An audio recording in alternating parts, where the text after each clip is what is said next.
capitalism, all of the gains in automation, it goes to the owner class. All you have to do is have everyone be an owner, and now suddenly any gain in automation is a gain for everybody. If you grow just one thing, it may not grow as well as if it grows with another thing. A good example of that is called the Three Sisters method of farming. There is definitely multi-apartment buildings or multi-families that do passive design. $100 million that they gave to Joe Rogan that they would kind of be out if they breach contract. Is that a bigger number, or is 2 billion a bigger number? I don't know, Zach. It's a tough one. I It's know, really hard. and maybe comparing numbers is not Jeremy's strong suit. Gotta go kill a Jenny. I still don't think you should kill her. I don't think it's a good idea. It's a ghost, dude. Hello and welcome back to Bread Theory. I'm your host, Zach. Joining me as always is Dan Platt of the Albany Greens. How you doing tonight, Dan? Stewing in the tumult of our times, Wow, that's pretty heavy. but personally optimistic, I suppose. As some blockers in Channel 5's latest video put it, like, look, we have to be optimistic if we're going to fight, and we have to fight. That is true. That is true. Yeah, certainly would put up more of a resistance than liberals or just waiting for an election, which I'm not positive. Like, I'm not the type to think Trump will actually cancel elections or something, but more likely, if such a thing were to occur, he would delay them. Sure. Because that's what you see in other countries where elections are they're delayed, where a politician wants to buy some time. Usually doesn't help them. You think it bites them in the ass in the end? Well, looking at Spain and other countries where, like, I've seen, like, elections be delayed, or they took a year to form a government because of some intransigence in the parliament. What was I just thinking? Oh yeah, that I was kind of I'm coming off of this thought because I just kind of at work, which is university institutional research data crunching. They're one of the many communities or institutions cross section of PMC that are being put through the ringer for the sake of the Trump agenda, where there's a lot of bluster about getting huge things done, but not providing any of the resources, funding, or personnel. So there's this huge, massive, like, new data that the Department of Ed wants all universities to collect, but they're just not able to. If they do, the data will be trash. So their op-ed, they wrote an op-ed and put it into Higher Education Weekly, and it's like, look, if you want vast quantities of data fast, it will not be good data. There'll just be holes. Yeah. And this is as the Trump administration is putting out what's important when you collect data is defining things well and clearly, but the definitions have been ambiguous. The kinds of values and the data points they want to collect. And there is the concerns of privacy, collecting all kinds of things that internally may be kept, but once you share it up the federal ladder, things need to, as data gets aggregated, private information needs to be filtered out. But Trump wants the race and the education, and they want test scores. But many universities aren't using test scores for admissions anymore, so they're not collecting that data. Yeah. And if you want to ask them, if you want to force them to do that, that's like reversing the last 5 years. Mm-hmm. And if you know anything about bureaucracy and technical systems and the architecture of platforms and the way when a university or a community college has to upload data into a large warehouse somewhere, some server farm, it's like that's a system that takes a a year of coding and programming and testing in order to get right. You can't reverse it or change the course of it within a few months. It takes 2 years to set up like a new data gathering like regime. Yeah, large institutions are not known for their being nimble in But they reorganizing. want to accomplish this, big report where they prove that universities are biased in their course, admissions. yeah. It's all black people, and they're not letting Right. any white people in the college. So, and because of the defunding or loss of contracts for the IR national IR organization, they have cut most of their staff. So now they're just a consulting kind of platform. So they're just offering their services and support to colleges to help them kind of get through it, and hope that the government changes soon enough, because that seems to be the strategy. They're not organizing beyond hoping Democrats get the presidency back or something, because otherwise that's because they're not allowed to be political, right? These institutions are apolitical. But in their personal lives, what are they thinking as far as like what resistance is this to just try to comply the best you can, but pretty much say we're not going to be able to deliver, but they have to. I suppose it's that's right. No, you need to do the malicious compliance. Like, we'll fulfill your wishes, Trump, but the data will be unusable. Yeah. And they'll just have to make up things for, as they'll do this anyway, which is sort of why they don't care. Like, maybe their hair's on fire, not that they know in their heart, like this initiative is to like undermine public trust in universities, as the right has been doing, as Charlie Kirk's mission was. It's amazing. Charlie Kirk didn't go to any college. He has no college. No, he was paid not to go. Exactly. That's what's hilarious about it. Yeah. But so it was a discussion where he's doing politics the right way doesn't mean debating and making and farming content from owning college students. The right way is, at least as far as this leftist conversation, was the fact that he reached out to right-wing intellectuals on college campuses to use them to sponsor clubs, the Turning Point clubs, and also contacting, billionaires or whatever for the funding for such clubs to basically overtake and provide the intellectual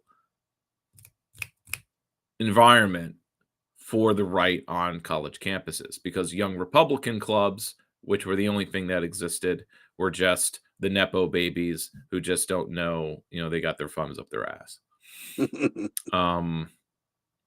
And they're the ones, of course, that are actually hired in the government positions to put swastikas on walls and have racist chats. Yeah. Which I think was the New York Young Republicans. Yeah, I believe so.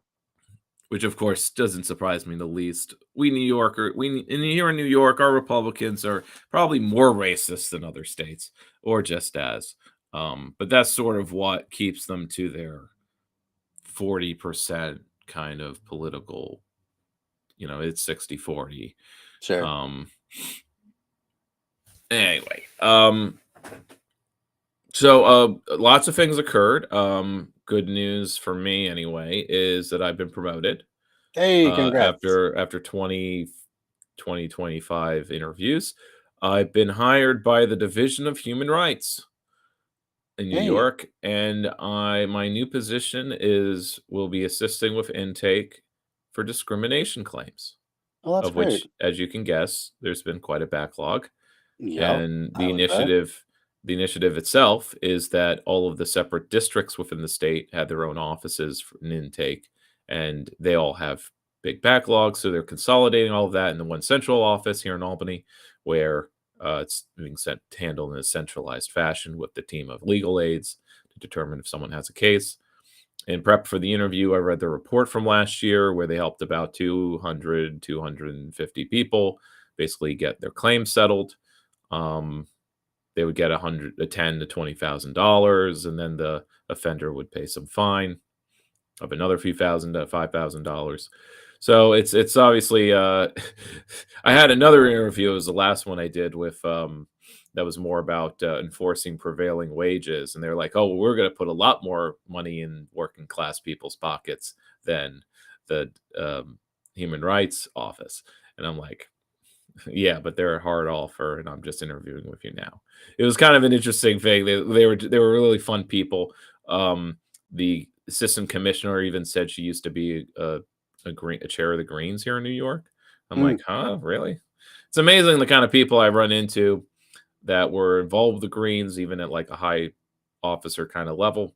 And it's like, well, and you left, not anymore. and you're not anymore, and that sucks because you obviously seem like a very capable, talented person. And I guess maybe that was all in the aughts when the Greens kind of seemed like we had some momentum. And by 2008, basically, it's all just evaporated. Yeah. With Cynthia McKinney's I guess it's, once Nader wasn't the presidential candidate anymore or something, that really seemed to take the sales out of it. Unfortunately, yep. But it's the same reason we didn't have a good candidate last year. So kind of a back to the drawing board kind of thing. I was at New Kings. I canvassed again like I did in July 4th. I don't feel like I was as successful, but Really? I did kind of hand out the remainder of my old lit. So mission accomplished that way. I signed up 2 people. I didn't have as many deep conversations with anyone. Yeah. I think maybe because of fear or whatever. Maybe it just wasn't the same density.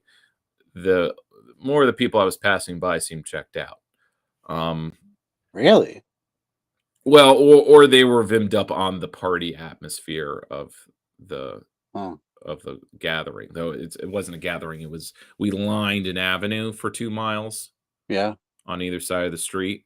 So it was a lot of space, which meant people weren't clumped up as much. I mean, there were some areas where people clumped up, but there was a lot of space to fill. So walking a mile, I'm passing. That's a lot to cover. I'm passing by roughly probably 1,000 people.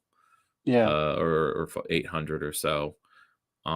Which is obviously great for canvassing. But again, it's all people who are liberals, with some progressive sprinkled in who are like kind of curious. So, because I made my pitch learn about the Green Party instead of join, saying if that turned more heads. Didn't really, but I think it was a softer ask, or more encouraging ask. More palatable. We'll see. I mean, it's better than doing nothing, and I'm certainly a little jealous of there's another campaign that we're partnered with. So I'm also mentioning the ranked choice ballot about voting campaign. And we're going to do a talk that everyone in the group who's already signed up is going to be invited to, on proportional ranked choice voting. So we'll hopefully get the word out about that within the people involved so that they're thinking about that. And so in springtime, we can push for the strongest reform possible. Nice. Which also means I need to talk to the council people by Christmas, as I guess the goal. Do you think there is some popular momentum behind that? Probably not. I mean, our goal is to get some momentum, because this is a kind of once every 20, we won't have another chance for another 20 years for election reform. This is Peter's assessment. I have to agree with him. When something's done, it's like there's usually a saying, well, we'll get our foot in the door and then we'll pass something stronger next time. But the next time could be a generation away. Exactly, a generation away. 15 years or something. I mean, just talking about we're about to finish. The city's about to finish a new playground for our biggest park. Mm-hmm. And that took 11 years. Oh my God, that's crazy. From suggesting or pressing our Parks Department chair, Yeah. commissioner, to it's got to be finished next month. Yeah. But it's a kick-ass park, playground. That's cool. My nieces are ecstatic. You know, it's even got a parkour course in it. Oh, wow. Yeah, my niece is gonna parkour so hard. She was mentioning it to me at their family picnic. Yeah, she's into the parkour. Who isn't? I mean, yeah. She's 12. What do you want? No, that's cool. Awesome that she's getting out and doing stuff. Or is she 11? Damn it, I keep forgetting now. I think she's 12, but Oh, yeah. Anyway, so I figured this time, instead of YouTube videos where we just kind of cover 3 minutes of content, I actually give my talk on the long 20th century. So I'm gonna go to screen share, and okay. Are you seeing it all as my screen? Yep. Okay. Let me take off the So logo for a second. I'm screen sharing, and now I have my script in front of me. Okay. Very nice. Let me know when you'd like to start. Money, Power, and the Origin of Our Times by Giovanni Arrighi. Yeah. Arrighi? Arrighi Awesome. probably is correct. I'm assuming this is my most recent version of this script. Okay. But let's see, the metadata said I last edited it in February. So, but I think that's, pre-council campaign. Okay. If you have read enough, one should come across a book every decade of one's life that either shifts their thinking or beliefs, or that would shift their thinking beliefs. In my case, this is such a book in that it recontextualized a lot of the knowledge I already had while expanding out into dark spots, not only of my knowledge, but general history education content. Frankly, I was starting to get bored with the usual narratives, or lack thereof, of modern development. History as unbroken but almost random series of events, but with some maybe continuity in cause and effect.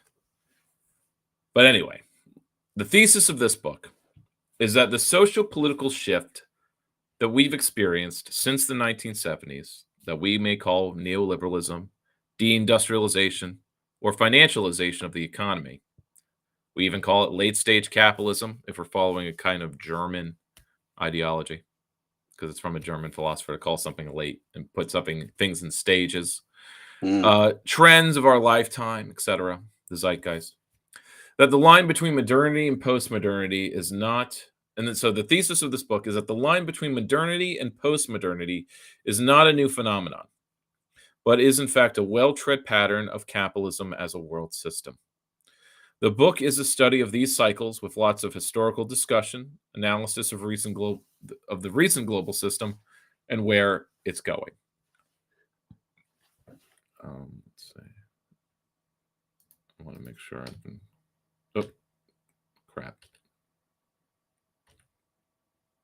Okay. It's quite a delay. Okay. Okay. And now, of course, I've scrolled down. So, any intro starts by talking about its subject broadly, the introduction to this book. Something to point out is that most of history is focused on the doings of markets, political or individual actors, kings, governments. Drivers of historical development center technology, maybe education, wars, as if these things happen or develop for their own sake. But it gnaws at me that the underlying reasons are ignored or opaque. Taking some level of human psychology, are we taking some levels of human psychology for granted? It's usually, humans are greedy, humans are fight over things. Yet we also do acknowledge it's money that makes the world go round, or cash rules everything around me. Capital is treated as a natural force in the form of appeals to human nature, free will, to avoid And we appeal to free will to avoid discussing limits that state power has, the extent of property rights, and the role of capitalists as a class or layer of society is folded into a ruling class. But they have very different means in reaching goals. That some ruling classes are, like monarchies, are different from a ruling class made of capitalists. I once read a Scandinavian blog called The Metamodernist, who discussed a similar history, a way of talking about trade in an abstract way. While capitalists are the top layer in world trade, because, I think I should have taken that line out. But anyway, we talk about history and trade in an abstract way. But what makes capitalists the top layer of world trade in our reality is because they can move where their money is.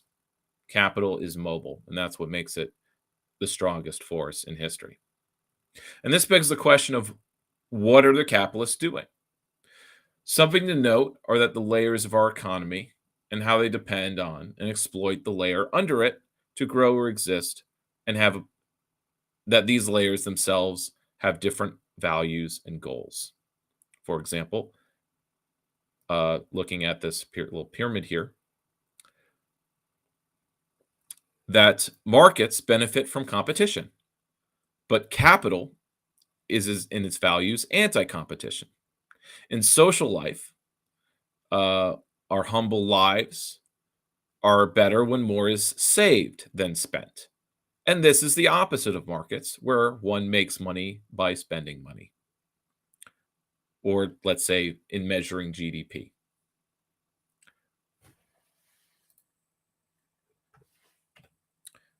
You'll forgive me if I don't have two screen monitors. Anyway, so now let's discuss long centuries. It's called the long 20th century. What is a long century?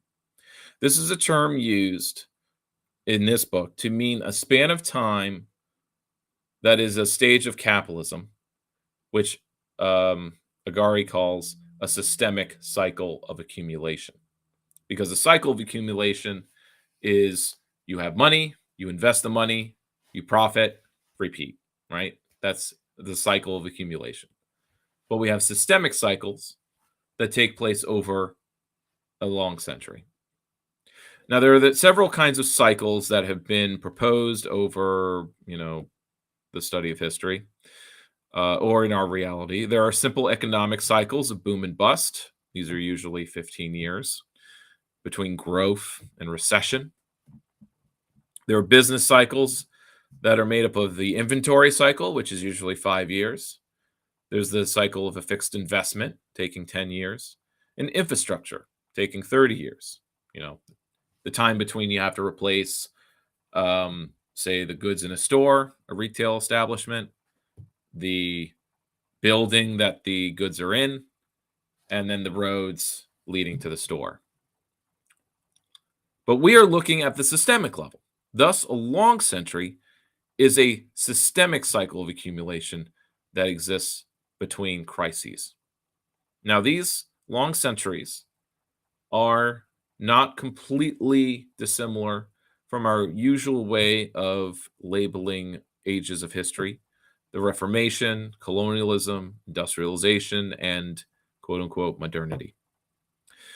So this is common with my phrasing, since our era is not yet done, and there are no good ways to describe our current era like we totalize like past ones.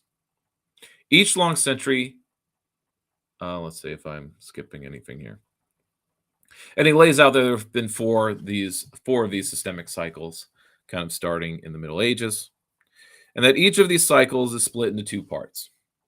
One section of the cycle is one of material expansion, profit making via trade and production. So when we talk of modes of production, we're kind of talking about this, or the development of the material expansion. Mm-hmm. But this is followed by the second half or section, which is that of financial expansion, where profit making is done via banking, money trading, mergers, and speculation. Each cycle overlaps with the next cycle, and thus cycles of systemic accumulation can be broken up into thirds. The third is where the cycle develops and grows as it overtakes the current or the last cycle, which then causes its terminal crisis. A second third, which leads to the establishment of the new system and a dominant power that uses the systemic cycle of accumulation. And a third, which is usually the financial expansion, which is signaled by a crisis, which causes capital to move into financial expansion.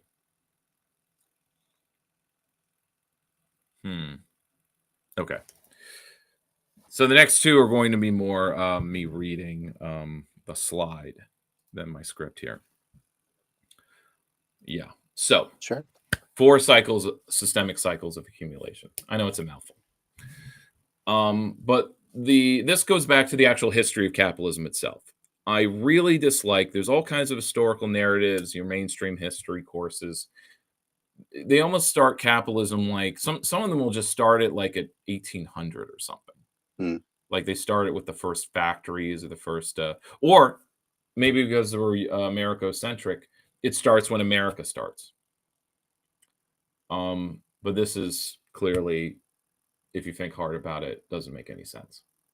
But the kind of origins of capitalism and the kind of disintegration of feudalism kind of starts with the 100 Years' War, because this was where you had kind of these cycles of spending money to make money and spending money on armies to conquer land.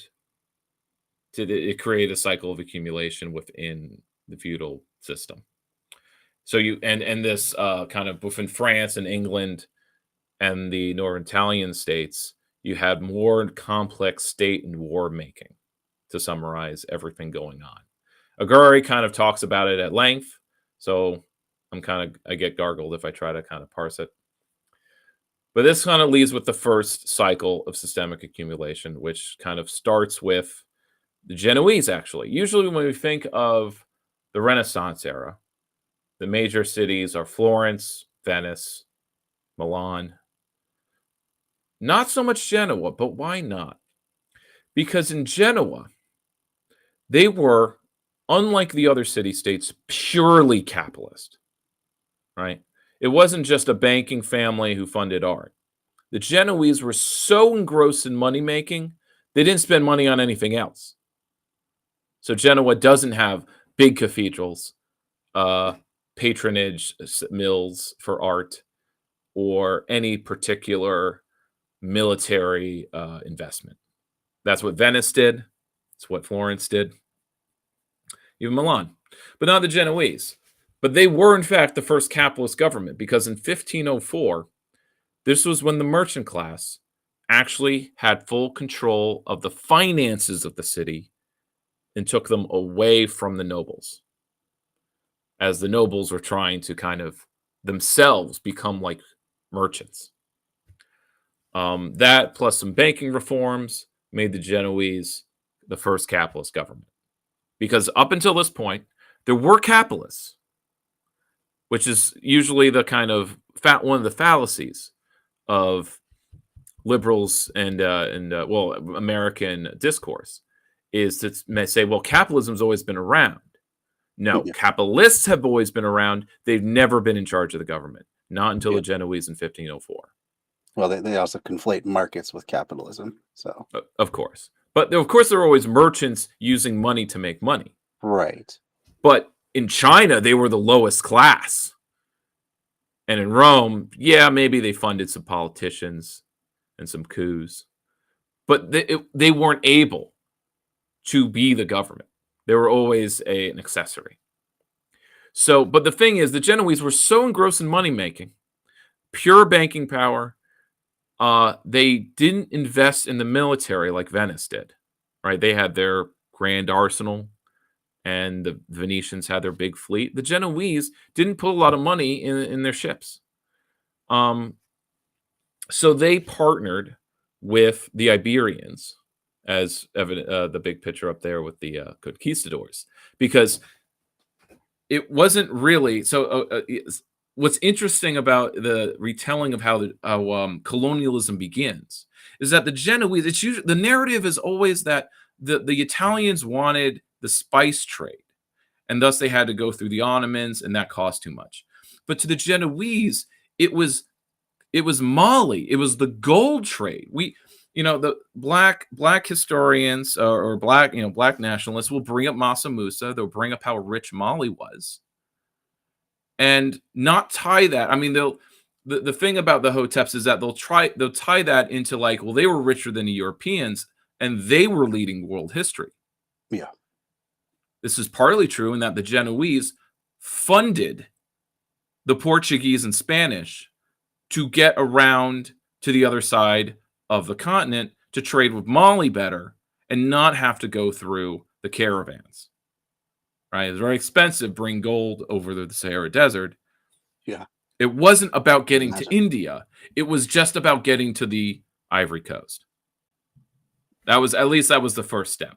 But in doing so, and it was the fact that going beyond that and funding these expeditions, or rather that the Genoese, being capitalists, are risk averse. So it's not the Genoese sailors that are going to go out or the firms, but the Iberians, and the Iberians, they have the religious zeal to be motivated to go out and conquer. It wasn't really for pure, money making. Of course, they want riches too, but they're not doing it under capitalist logic. They're doing it under what Agari calls a territorialist logic. So anyway, I'm getting way ahead of myself. This is just a summary. The first cycle is made up of the Genoese pairing with the Iberians. They're flexible in their movements, but they don't have a good military. But in funding the Iberians, they're actually the ones with the bankers in control of the witches that are flowing in from the Americas. All the silver, all the gold that the Spanish are bringing over. It's the Genoese that are turning it into currency. It goes from Seville to Holland to Genoa. And that's kind of a triangle. And that's their triangle trade. But by the 1550s, things start to slow down. The second cycle is the Dutch. They're independent. They kind of have control. They're independent of Spanish power. I'm not going through the whole historical narrative, unfortunately, but I'll hit on it as I go forward. They have control. I'm just going through what makes the Dutch the kind of premier capitalist power and the leader in the cycle of systemic accumulation. So they have control of the Baltic trade, the development of companies that are both an arm of the state as well as their own actor with their own military power.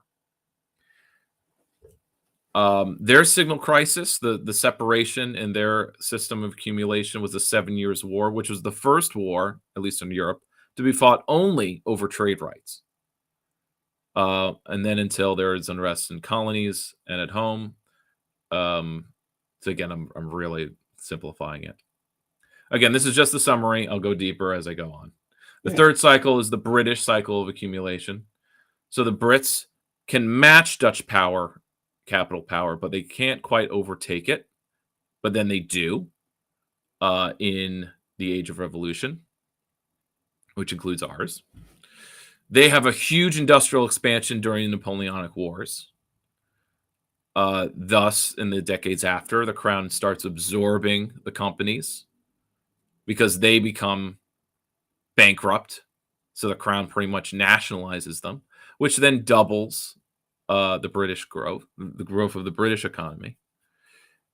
And then when they have their signal crisis in 1872, there's a 30-year depression, and then about a decade or so of good times before the World Wars, which then leads us into the fourth cycle, which is the American one. Post the Civil War, we have a huge expansion, industrial expansion. We call it our industrialization. Mhm. But over that 30-year depression, the development of the corporation, vertical integration, as we cover with the robber barons, if you Right. passed high school history. Teaching it right now in my class. Yep. By 1920 and the World War I, we overtake the UK. And thus leading with that, just like in the past terminal crises, we have 30 years where there are competing orders. And World War II is us coming to the defense of a UK-led status quo. But of course, the UK status quo is the UK can't lead anymore because we're the leaders. So our version of corporatism wins out. This expands in the post-war decades. But then we hit a limit within Keynesian economics. Capital flees outward out of America. And we've been struggling, and the capital has been struggling for profitability ever since. So with each systemic system of accumulation, there is a hegemony. Now, the Genoese and the Italian city-states were no global hegemon. So 4 cycles, but 3 hegemonies. So the Dutch were global hegemony. And by hegemony, we mean the system of interrelations between states, between actors in this world capitalist system. Sure. Because while the Italian city-states, they're not a hegemony because there's no world system. Mm-hmm. By the time of the Peace of Westphalia, there's South America and half of North America have been colonized, at least in name. So there is a bit of a world system, especially if you include China and India. With stock companies, with the Dutch East India Company. These things are established, I think, by the Peace of Westphalia. And it's the Peace of Westphalia which creates the system of the interactions of diplomacy is now between equal actors, the nation state. So each of these hegemonies kind of has 3 main elements. The Dutch system, it's nation states, stock companies, and colonialism as far as the dynamics. The British system, which is established by the Peace of Vienna. If you don't know your history, this is the conference that ends the Napoleonic Wars in 1812. No, not 1812. 1814. Their system is one of free trade, national banking, and imperialism. It's defined as one nation state dominating the political and social life of smaller states via various means. And the third hegemony, the American system, established by, I'm just calling it the post-World War II peace because there were literally half a dozen conferences that were set up all of our current international institutions. The Bretton Woods Conference, there's the conference in San Francisco, there's obviously there's the Geneva Convention, all the things that create the quote-unquote rules-based order, Mm-hmm. which, of course, the hegemony does not have to follow. Of course. But there are rules that the U.S. Yep. and its system of client states enforce. They will definitely enforce, yes. And that's what's meant by the hegemony, that the British were able to enforce its balance of power. And the Dutch also enforced something of a balance, not quite a balance of power, but they enforced this, not quite enforced, they were a leader in the dynamics of nation states and diplomacy between them, no longer an emperor with a bunch of princes under him. And if the 2 of the princes fight, who the hell you go to the Pope, you know, it was all a mess. And that was the 30 Years' War. Big mess. And not so much pushed by Gary, maybe it is, but there's kind of naming conventions to who these hegemons are. The Dutch are the United Provinces, where before in the medieval era, you know, every noble had a province. But then you have the United Kingdom, So the United Provinces were one nation state, United Provinces. But then you have a United Kingdom. There was 3 kingdoms, but it was still like in a world that used to be made up of kingdoms. Now you have a united one. And then you have a world of nation states that or maybe collections of kingdoms. And now we're the United States. Hmm. Could the next hegemony be itself the United Nations?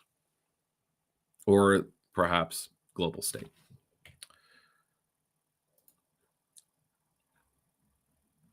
So I touched on this language a little bit as I was kind of giving the historical synopsis, but there are general patterns that Agari kind of discusses, that there are crises.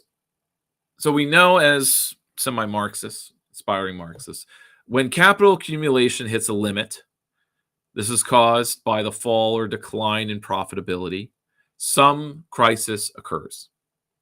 Now, in the patterns that Agari points is kind of covering here, there's a shorter one, which is addressed by some shift in policy or movement of capital.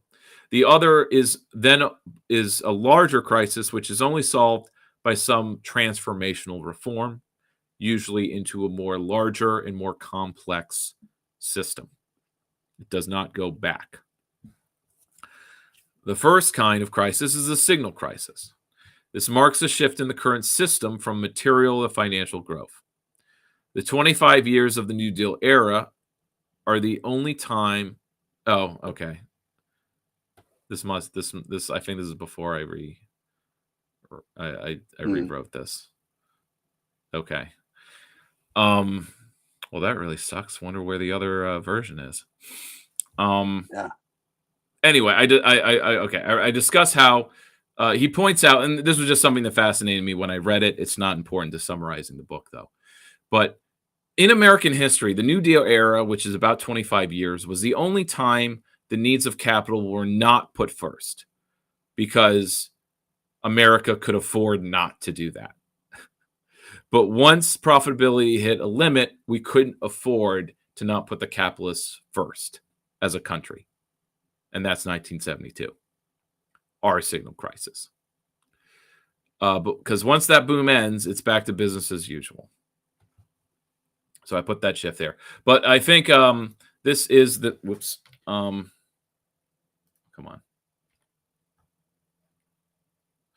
on. But let me just list when these other signal crises occur. In the Dutch hegemony, the signal crisis was when it kind of the limit of profitability was because the Dutch East India Company was starting to hit a level of profitability because a limit, because you had these colonial governors that were becoming more self-serving, and eventually you had the stockholders at home weren't benefiting from the Dutch colonies because the governors there had become so powerful in themselves. So Dutch capitalists then started throwing money, so that with that hit of profitability, with the 7 Years' War, a war over trading rights, Dutch capitalists started investing in French and English colonies. Similarly, when British profitability with their colonies hit a limit with their dominions, British bankers like the Rothschilds, family firms, start shifting into investing in American and German industrialization after 1872. And then after our 25-year high of the New Deal policy, American finance starts offshoring after 1972 because, again, American industry hits a level of a limit to its profitability. Because, I mean, as sometimes discussed, the rest of the Europe, which was bombed out, had been rebuilt. Now there's all of this there was manufacturing competition. So there wasn't enough. Now that enough of the industrialized world, and there was now a second world that was slowly developing, that they didn't have to buy all of the American goods that were being made, so profitability dropped. So they started throwing money into euro dollars and a whole lot of other things, as well as into industry in China, which is now slowly have overtaken us. But now a discussion of terminal crises. Let me bring up my text again. So as financial growth invests in what will be the next system, and its growth causes an escalation in natural competition, which then makes up or increases national competition but for capital, which creates a terminal crisis, which is only resolved with the new system establishing a new order. So in the case of these hegemonies, you have the 30 Years' War. God damn it. 30 Years' War, which ended the pseudo-hegemony of the Habsburgs, Spain, Austria. They were the major powers of Europe, and they were the main defenders of the feudal system. As Dutch and Italian capitalists were slowly growing in power, and this spread to merchant classes in Germany, which, by the way, were hit hard because in Germany, southern Germany, there was a silver mining industry that collapsed with all the silver coming in from America. This also collapsed China's economy too, but that's on the other side of the world. But it caused a massive inflationary bubble, which hurt the Ottoman Empire, which stopped any expansion they had. That's a whole another history lesson, though. But again, it creates a 30-year crisis that's only resolved with the Treaty of Westphalia, an end to Habsburg dominance in Europe, and leadership of the Dutch, or the and somewhat and a little bit by the English. But again, the English are a sideshow. They developed under by the second half of the Dutch cycle. In the Napoleonic Wars, again, our age of revolutions, which includes the American Revolution and the French Revolution and the Haitian and the rest, is all because of a hitting of the limit of the financial expansion taking place after the 7 Years' War in, 1736.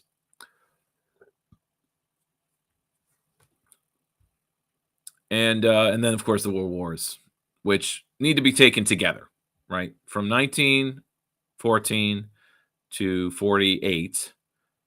This is a continuous, because the time between the wars is called the interwar period, and it's one of chaos because there's no world leader. The UK can only pretend to have a handle on things, but they don't at all. They can't put the pressure to stop Japan from invading Manchuria. They can't stop Italy from invading Ethiopia. Like, their balance of power is falling apart. They can't do anything. They need us to bail them out. They couldn't even save poor Czechoslovakia. They had to keep giving ground because they couldn't afford it, because by this point, they owe us debt, right? Which is kind of why they had to put the screws on Germany in the first place with Versailles. And so we resolved that terminal crisis with the U.S. order, establishment of the UN, the IMF, the World Trade Organization, Treaty of San Francisco. What did I write here? Mass warfare is not between. Oh yes, and something that to notice in these terminal crises is that the big war isn't between the rising power and the current one, but it's actually between the current power and it's the current and the rising power against the losing power of the last cycle, which is making kind of one last play to overtake their competitor. In the case of kind of Spain, trying to the Habsburgs, trying to overtake these capitalist states that were forming. In the Napoleonic Wars, you have France. It was France and England that were competing. And over the Dutch cycle of accumulation, the French were losing. So they, one last, retrenchment effort to overtake England, and they can't do it. And the same goes with Germany. It was the competition for who the next superpower was after England, or who was going to be England's equal. It was America or Germany. And so the question is who's the loser of the American system? Usually, first guess would usually be Russia. But we currently see that Russia is also allying with the rising power. So the dynamic doesn't seem to be the same as past cycles. Because it's not going to be Russia and friends fighting the American world order, though that's, of course, what it looks like to a neolib or neocon. But East Asia in general, but let's just start with China, is the rising power. But China is also the leader of the BRICS coalition. Anyway, I'm getting ahead of myself. But again, each of these terminal crises are resolved with the creation of a nation, the creation of, we go from city-states to nation-states, moving slowly towards a global state. Another thing Agari kind of covers is the pattern of internalizing costs. So one of the reasons that one cycle succeeds over another, or rather why even the next rising power succeeds, is that they successfully integrate something that was previously externalized. So and again, externalized as far as profit making goes. So as mentioned, the Genoese were purely following capitalist logic. This meant they weren't putting a lot of money into military power.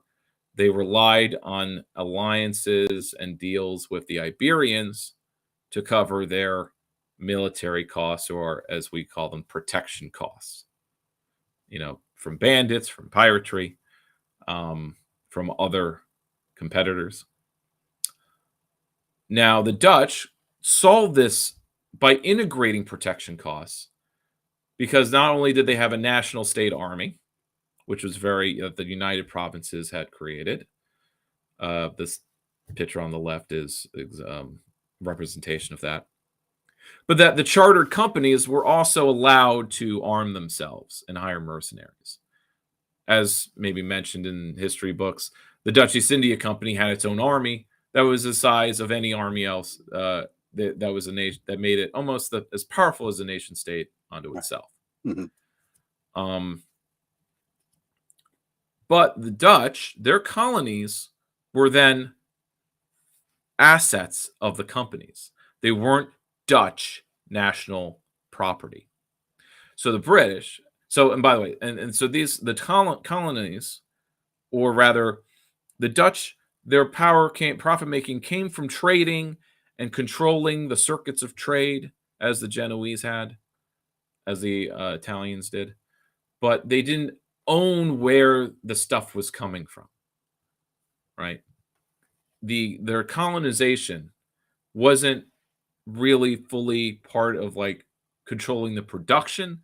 It was just controlling who was doing the producing and the shipping. But the British, they integrated these production costs. No longer they don't need to buy, at least within the British nation state. They don't have to buy from people making the cocoa. They own the plantation by nationalizing the companies. Now it's a British dominion with the plantations that grow the cocoa or the opium or whatever. It's a mode of production. So the empire controls the sources of production and creates the mode of production. The Dutch had to buy from other people under their trade monopoly. What America internalized was exchange costs.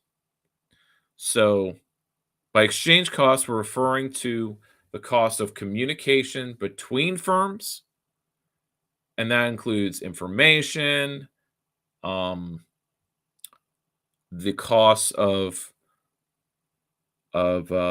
moving money, of moving capital assets, and of trading itself.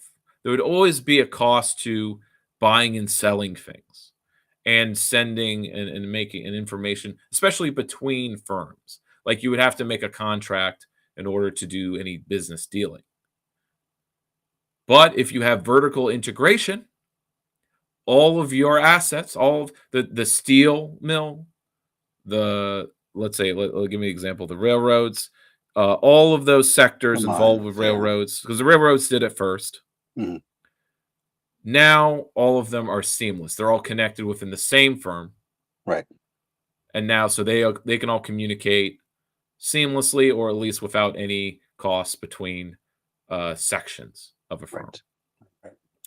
The U.S. corporation. Mhm.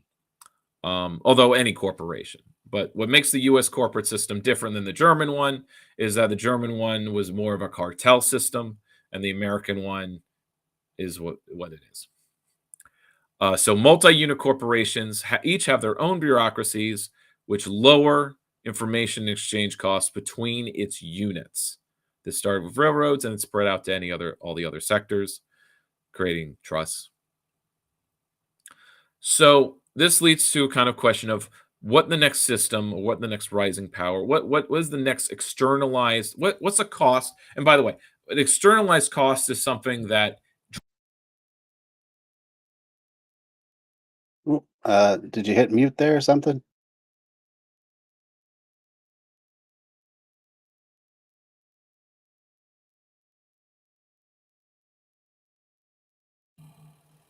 am I coming in? Yes. Okay. Slowly it became unplugged for a moment. Oh, okay.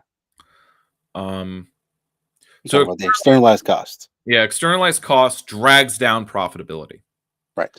So the next power overcomes the limits of profitability by internalizing some costs, whatever it was externalized before. Now, when we as leftists talk about externalities, what are we talking about? We're talking about environmental costs. Maybe we're talking Social about costs. Yeah. healthcare, Yeah. education, and any kind of trying to overcome profitability is internalizing these costs. When the nation state pays for healthcare or education, it's covering something that now capitalists do not have to cover. It's something that, if a corporation has to pay for training, that's pulling down their profitability. If all the training is done by community colleges, then that's one less thing they have to pay for. So nationalizing, making free college is not social. Government doing more things is not socialism. Right. It's something that enables more capitalism to actually survive.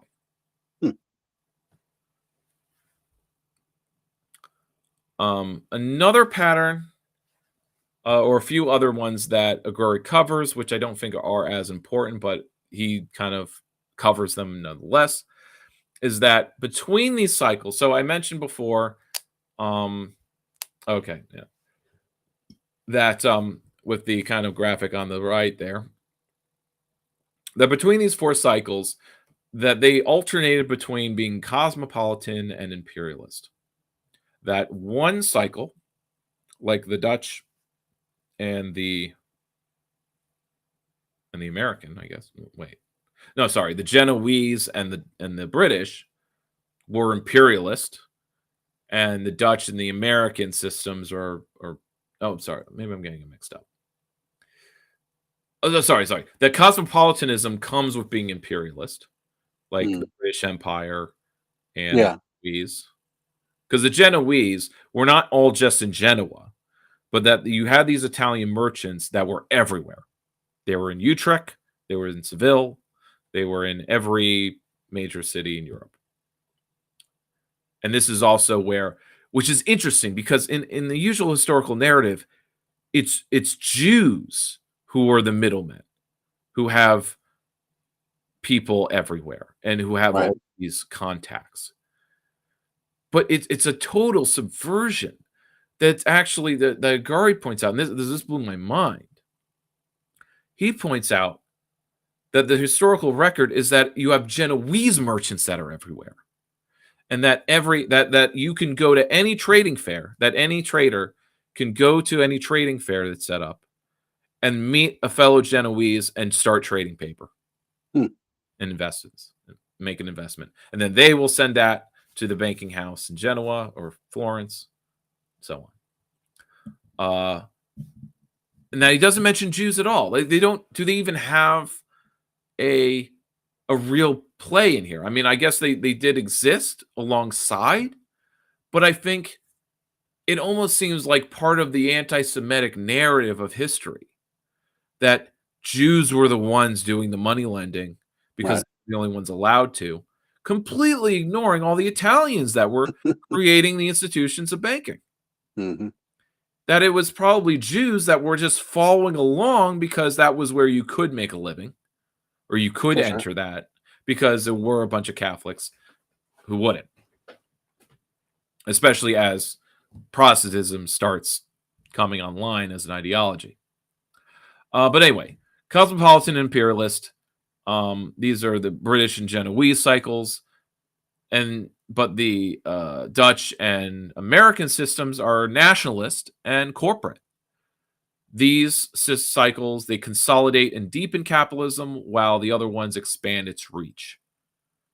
You know, the Genoese expanded capitalism through the Spanish conquest of the New World, as well as India, Portuguese in the East, and the Spanish in the West. But then the British the Genoese do that. Then the Dutch kind of deepen that. They didn't really conquer or extend spread capitalism anymore, but then they created the companies, deepened the infrastructure through, by colonizing. And so you can kind of sense the pattern I'm making here, where the British then expand further. They cover the world with their system, and then the American system. We're not all conquering nation state, but we do set up McDonald's everywhere. We're deepening what capitalism does. Hmm. So there's kind of a double movement, an internalization of costs, but then each cycle steps back in the strategies it uses for governing in business. So the next cycle, Chinese cycle, or the East Asian cycle, is sort of repeating the British strategies of growth, while we repeated the Dutch ones. These states and organizations within cycles also develop along competing logics. A territorialist one, wealth based on control of land, populations, technology. I mentioned that with the Iberians. And a capitalist logic, where wealth is based in control of the resources and the trade. These two logics are both competing, and then they synthesize. In America, we have both logics operating simultaneously. And he goes through how each of the systems, the Genoa, discovered the world, a solely capitalist nation, city-state that partnered with a territorialist Spain. The Dutch colonized it, and they had a dialectic between their nation state and the capitalists within it. The British conquered the world. They had a dialectic between the territorialism of the dominions and conquering, as well as the capitalism that existed. And America then developed the world with our dialectic between markets and planning, where you have some nation states in a world completely dedicated to markets, and others, like the Soviet Union, dedicated to planning. And they both kind of fall on their face because we need a synthesis of them, which can be argued China is doing. Mm. or rather East Asia is doing. And I'll get into that because, let's see. I swear, it's a real setback to not have the most recent version. Okay. So moving forward from 1972, maybe this is a rewritten one, but I just forgot to take out that line about the New Deal. Maybe I liked it too much. But since our signal crisis, American capital has shifted to East Asia as a flow of development and investment moves that go from us to Japan, from Japan to the Four Tigers, a term that I had probably not read since I was a kid in the 90s. But this refers to the Republic of Korea, Taiwan, Singapore, and Hong Kong. Then it flows from them to the ASEAN members, which is Myanmar, Thailand, Indonesia, Vietnam, and then from them to China and Vietnam. East Asia as a whole is now where our surplus capital lies. And I guess I'm going into a little, let's see. Yeah, I think this is the old script. Because I kind of combined, I kind of separated these ideas. Yeah, I definitely separated these ideas later. Okay. I'm just going to see if I can just use the slides. Damn it. So he points out something pretty interesting in that by being our client state, Japan gains the kind of cooperative Asian, what do they call it? The Asian cooperative sphere that they tried to build with their imperialism, that they got a version of it. Because a Japanese capitalist basically is investing and thus directing productive forces throughout the rest of East Asia, particularly the Four Tigers. So they don't need to own it outright like they, try to. They don't need them as colonies. They only need them as investments. And so it flows that as it's just kind of flowing downward, but also US, we're investing, rather our capitalists are investing in all of these places simultaneously, but only because Japan puts money into Taiwan, now they're a better investment for US capital. And so it goes. And then it flows into China. And all of these states, including Japan, have developed along a flavor of authoritarian capitalism. This is a buzzword that I think The Economist and liberal magazines use to talk about, like, well, how is East Asia outcompeting us? They're doing capitalism, but it's authoritarian, But really what it is they're doing more planning. Yeah. And that government controlled, yes. A Japanese corporation is the extreme version of a corporation. Because Mitsubishi, and I guess this is kind of seen in some memes where, have you seen the memes of the assembly line where it's like Hibachi, it's a Hibachi assembly line or Hyundai, and it's like, oh, I guess we make cars now. Oh, I guess we make vibrators now. Yeah. It's like, why do they make all these different things? Because they're a super conglomerate. And now this has been the case in Japan because you had the Zapatasto, these big families that basically controlled like the biggest industries. But like Mitsubishi, they're not just the steel plant, the car maker, and everything else, but they're also the bank. Mitsubishi also does the financing for everything. It's completely integrated. Unlike in America, where the car GM still has to take out loans from Morgan Stanley. There's still an exchange cost in doing that because they're having to pay interest. Yeah. To Deutsche Bank or whatever. It's interesting to think about it that way. So meanwhile, more of the third world quote unquote, develops and joins the former second world in being kind of that they're catching up. The whole world is developing through American investment, but also through all of these other nation states and their capitalist classes investing in each other. creating the bricks. Meanwhile, again, because this is after 1972, our capital, which moves around, is just looking for something profitable. It's been this way since 1972. And it just keeps flowing from place to place, creating bubbles every 10 years. This decade's version is the metaverse, crypto, general AI, maybe space exploration, but not really. Not really. They're trying to find profitability, but none can be found. It's kind of what the finance capital, the vulture capitalists, they're just struggling. There's a slowing amount of the rate of profit, not the profitability, right? Every headline, every crisis that hits, capital's moved around into these hands, so that the billionaires become even richer.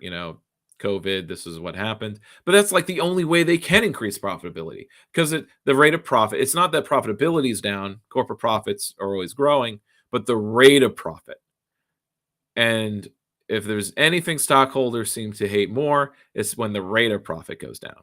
And that's the thing I always argue about. Like, look, it doesn't matter how good of a small business you are. You always have to increase the rate of profit, not just keep your profits up. Yeah. Maybe if you're a really small business, you can just, break even, keep your profits up, have a surplus.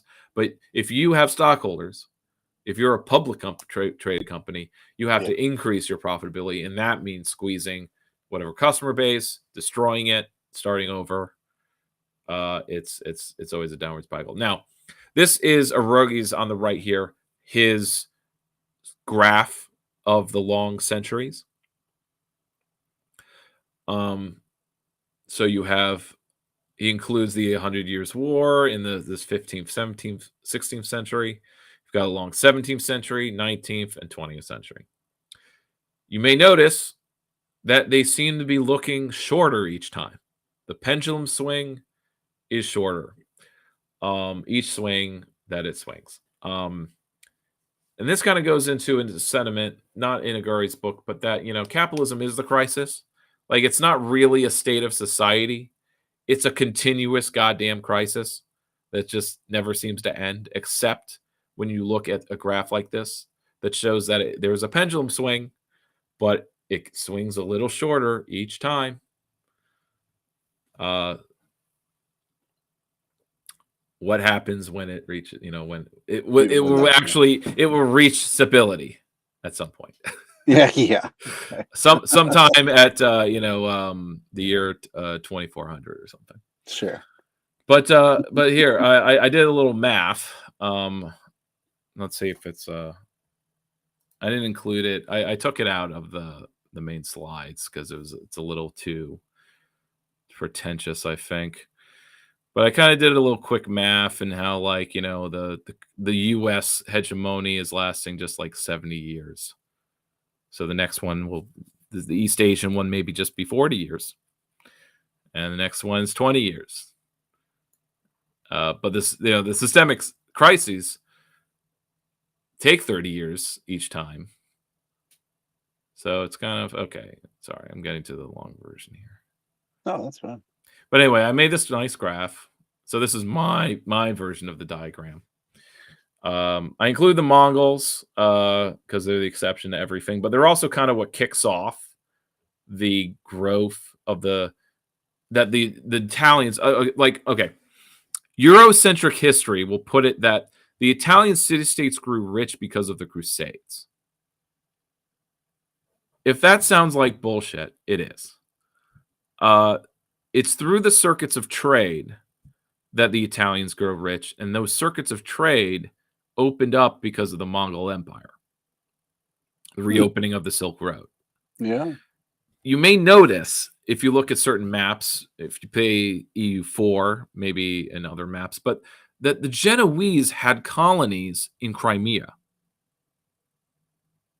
And the Venetians, that their quote-unquote colonization was in Byzantium, in Greece.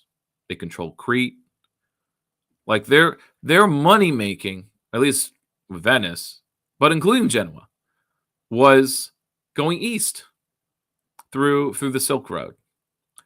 Now, sure, they made money with the Crusades, of course, but that's not what created the cycle of accumulation. It was the circuits of trade that did that, and the Malian gold trade going south, and that kind of kickstarted things. And so, and also, you may notice from the last one and this current diagram that we can kind of better measure these long centuries by using the signal crises, because those actually happen within like a year. There's a particular year that you can look at the historical record and say, oh yeah, that's when capital had to switch gears. The terminal crisis is a little fuzzier because that takes 30 years. And you can kind of measure it by like when a war starts and ends. But it's fuzzier. But do you measure it from the beginning of the terminal crisis or the end of it?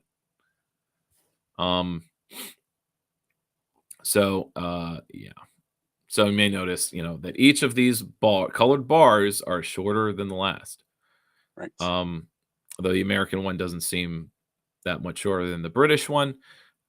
But it's sort of whether you want to debate whether we're already in our terminal crisis or not. Like, we're not in a big war, and there's always this expectation that we'll be in one. But I'm not so sure. I'm really not sure. Why?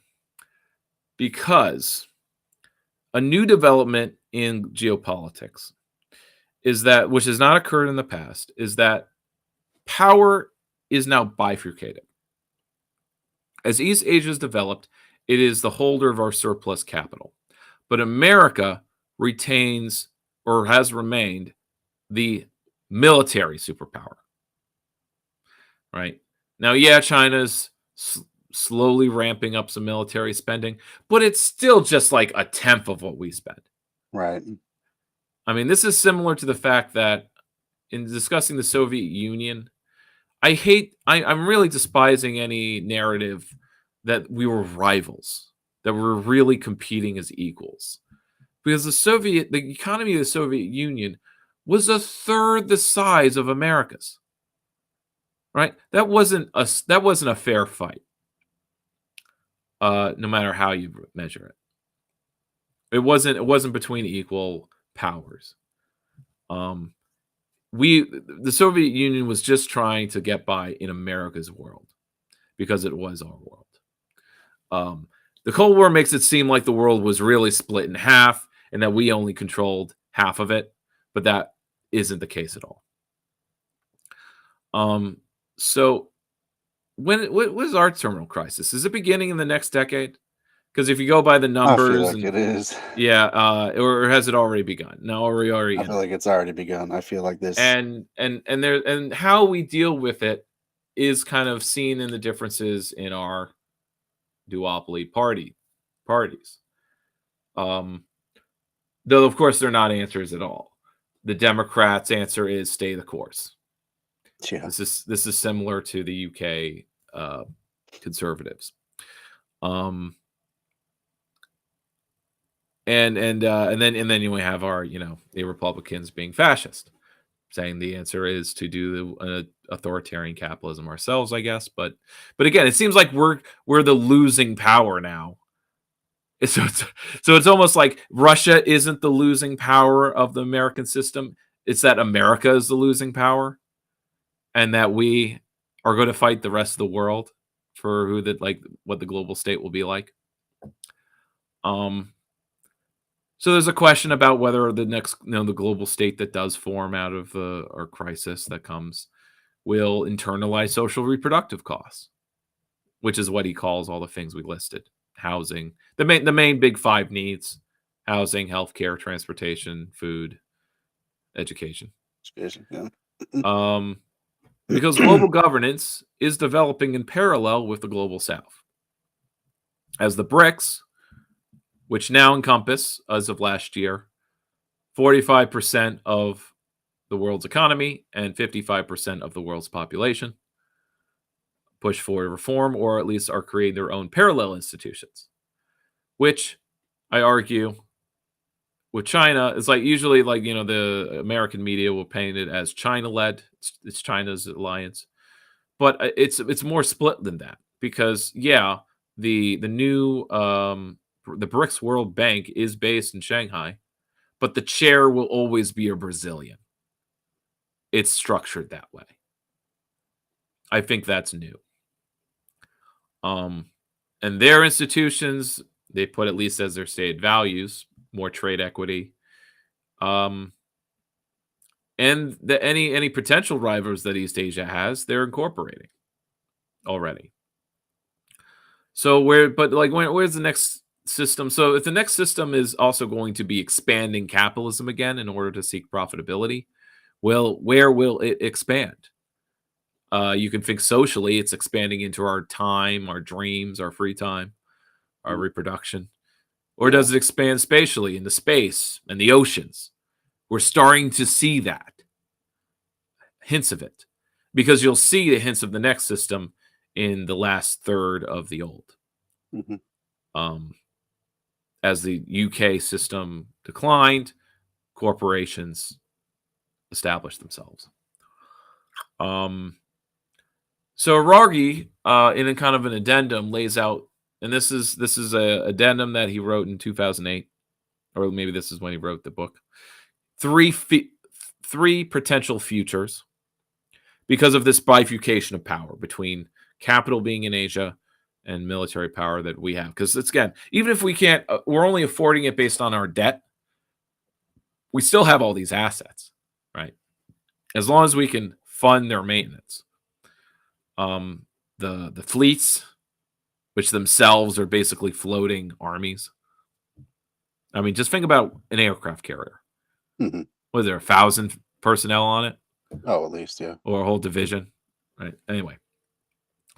So now with the second Trump term, this seems like it's not going to happen. But one future is that the West makes a deal where we collect a kind of what is it? We collect protection payments to form a world. The world state is like a world empire with America still leading it, or at least America is the world police, but like actually, like formally. Sure. The rest of the world pays us to maintain our army, and we use it as far as the global state wants it to. And that's formalized somehow. The West could concede control of the world capitalist system to East Asia as East Asia becomes the center of a more world market society.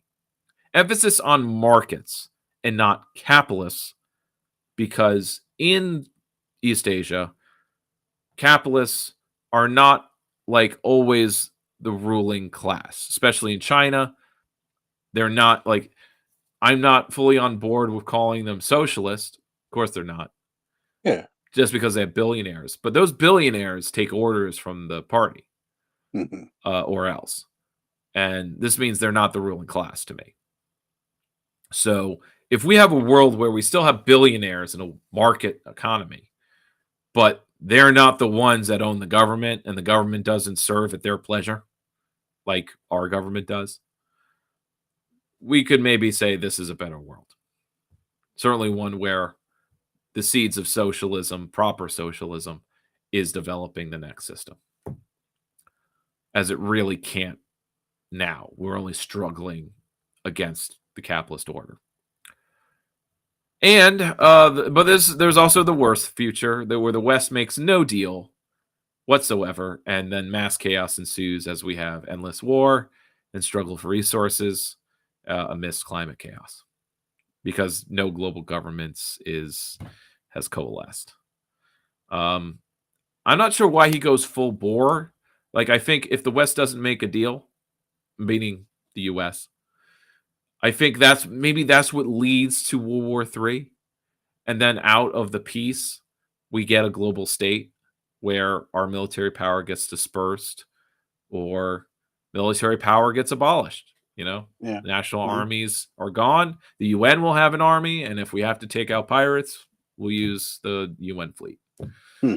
And maybe the US fleet gets absorbed into it or something. I don't know how. But all conjecture. Was there anything else? Yeah, so I just end with kind of a slide. Here are some things to think about. We have the BRICS, not a military alliance, but only an economic bloc that are forming their own institutions in parallel and to counter the American hegemonic ones, which is why anti-imperialists are sort of always cheerleading the BRICS and China and Russia. Yeah. Not because their institutions are socialist in character, but they are not putting capitalists first, believe it or not. Though I guess it could be argued that, look, between Brazil chopping down the rainforest and all the other ways, it's a mix. It's all a mixed bag. But with climate change, I put a picture of Trump trying to do some imperialism. Like, obviously, we're not really making a deal. We're not buying Greenland. Greenland doesn't want to be bought. But that's also the kind of folly that, like, fascism of the 21st century is a joke. So incompetent, yeah. And it's not even as threatening as before, because it's not the competing system. It's the last century's competing system. It lost already. Yeah. It's the quote unquote authoritarian capitalism of East Asia versus what? Here's where I'm at a loss. I don't think there is an alternative to it. Maybe the alternative is a new socialism, a new socialist movement.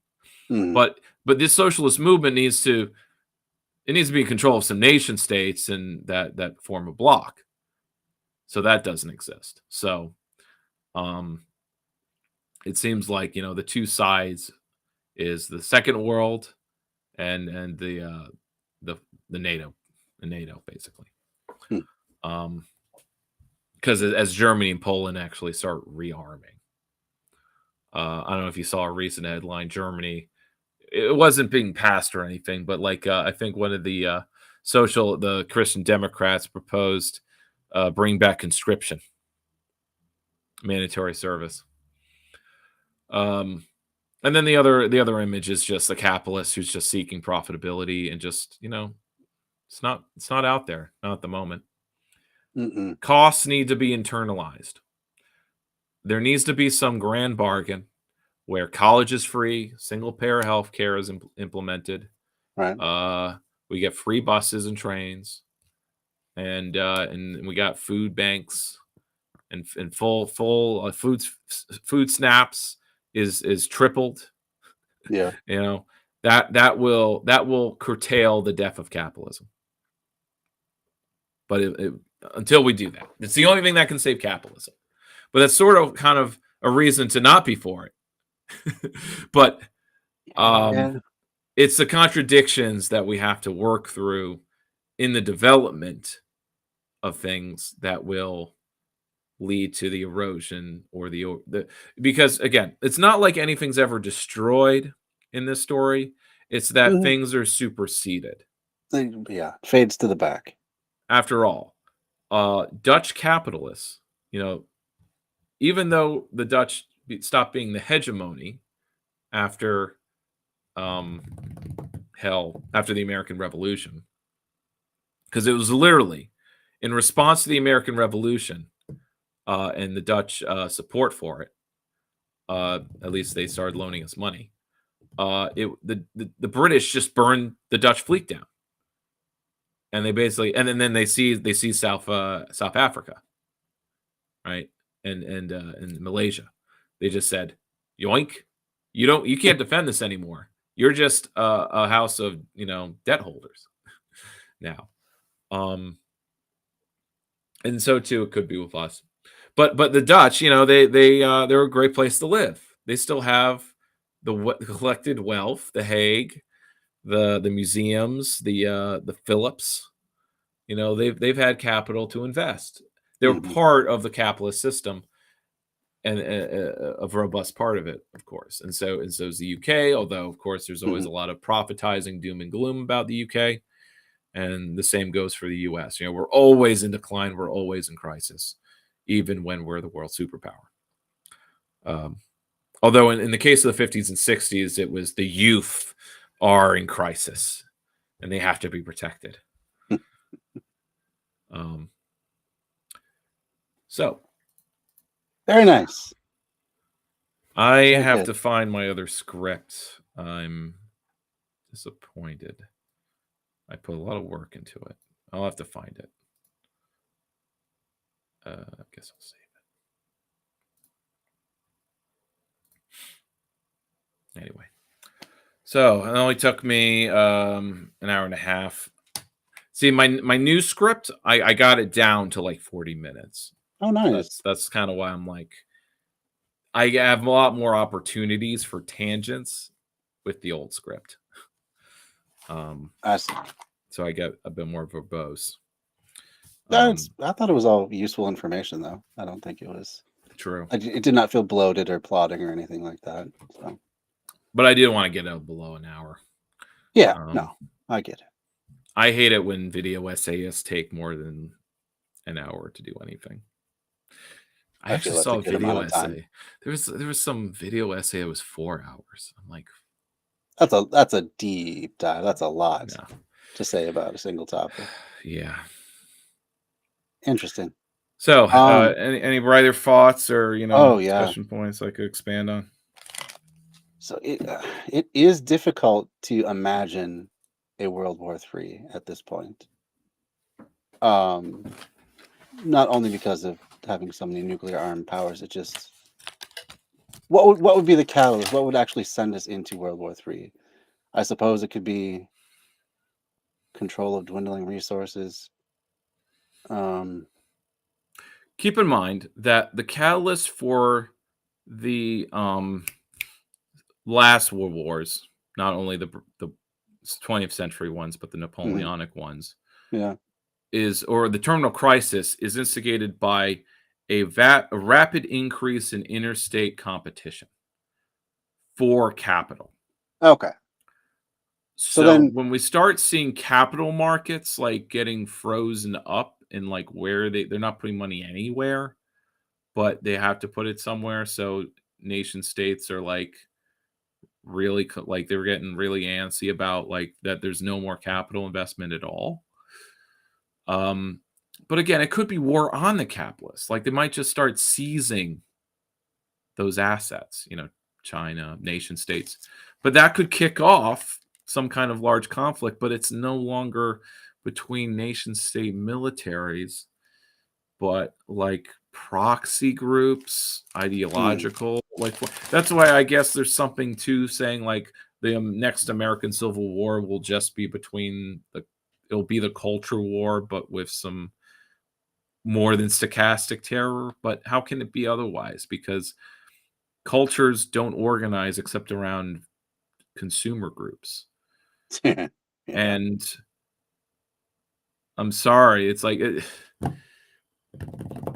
culture war gangs. I mean, Proud Boys are going out and attacking people.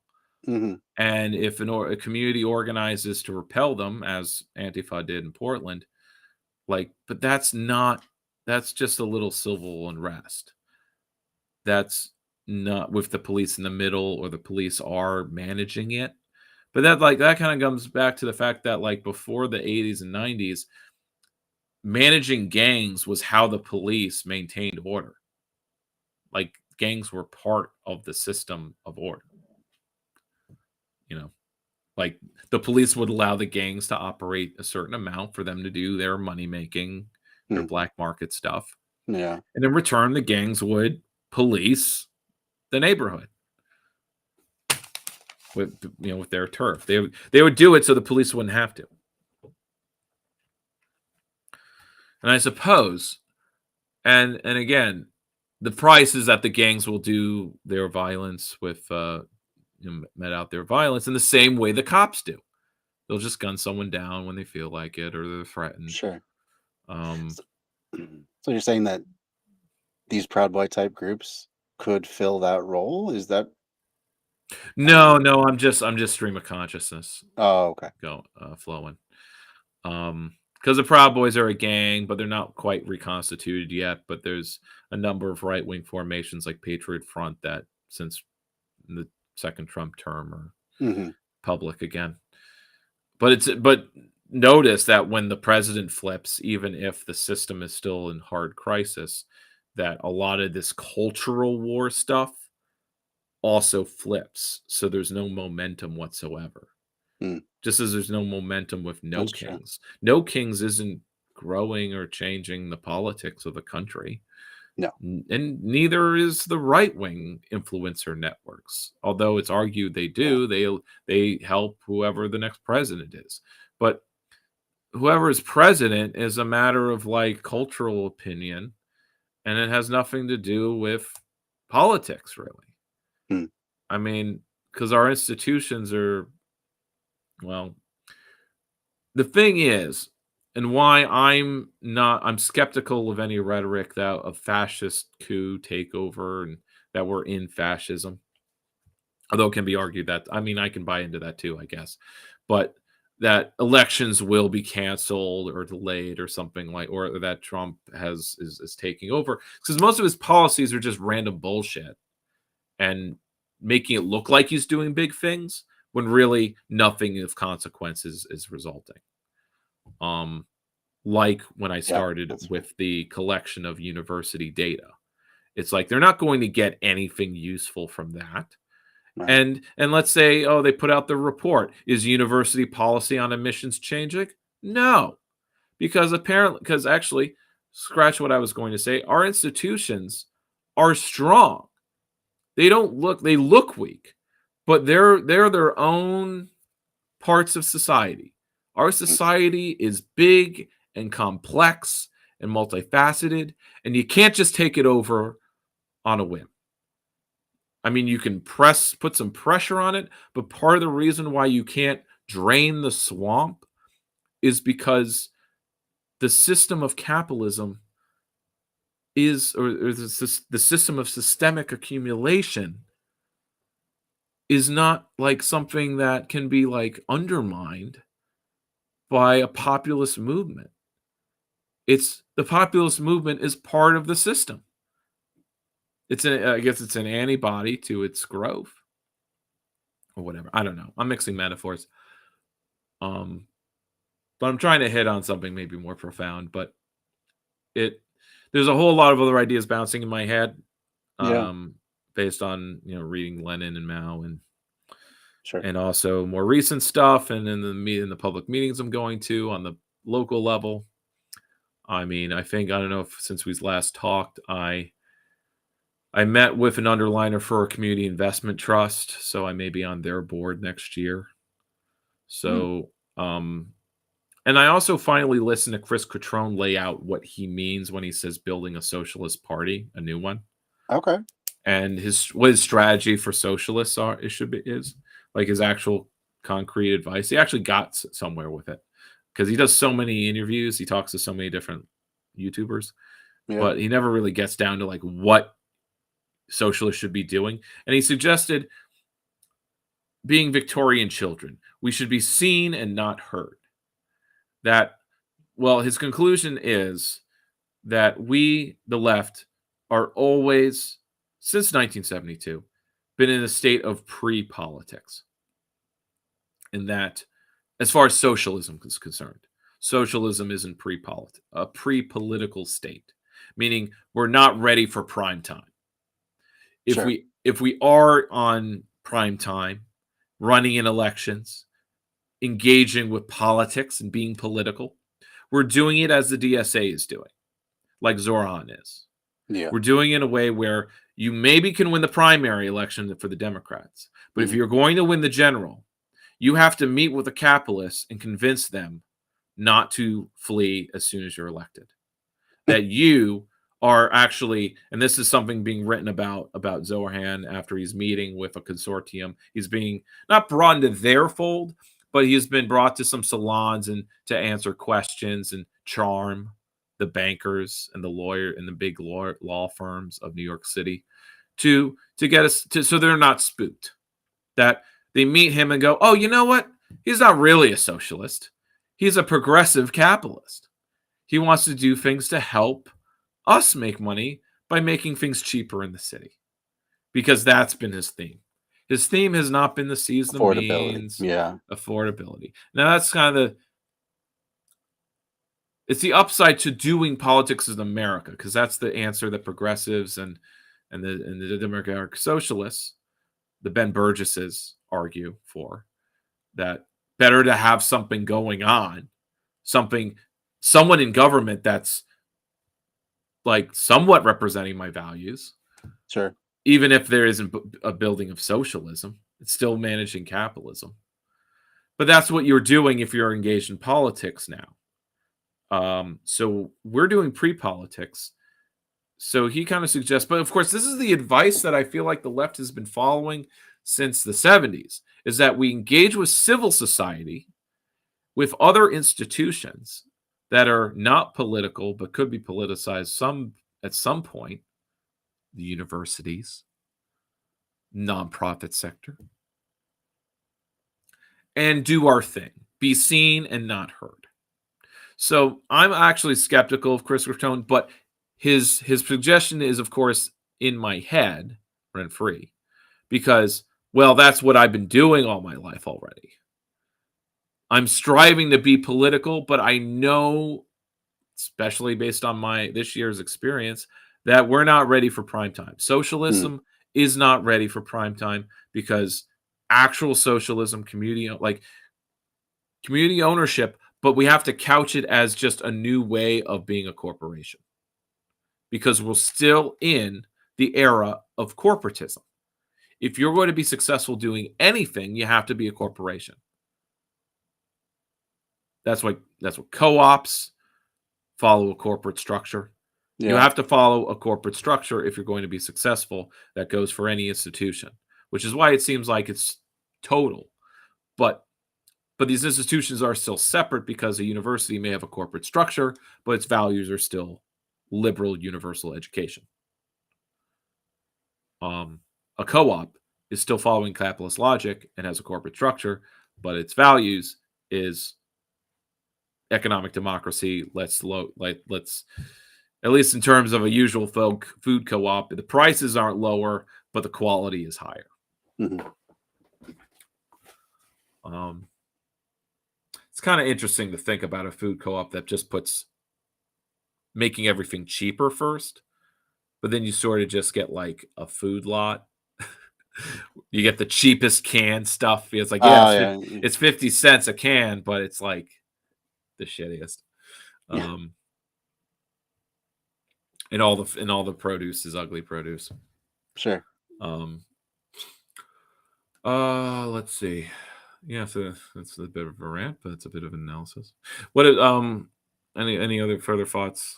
Yeah. Or continue. I interrupted you. No. Another thought that came through is, following this timeline, not only do we see the concentration of wealth and power increasing markedly with each turnover, but also the accumulation and the expenditure of energy. And so could that be a limiting factor in this revolution happening again and again and again? We're going to hit some wall. I mean, it's not the top peak oil anymore, energy. And to have an entire global hegemon, like, it would require just like an infinite amount of energy to police. Here's the thing that Aguirre points out about the British industrial process. Their industrialization during the Napoleonic Wars. It's the war necessitated the industrialization. The usual narratives, the tech narrative, the energy narrative, as the writer of The Party's Over and the World Made by Hand, Kunstler, and the peak oil people. What they get wrong is that they're not following they're not following historical materialism. Mhm.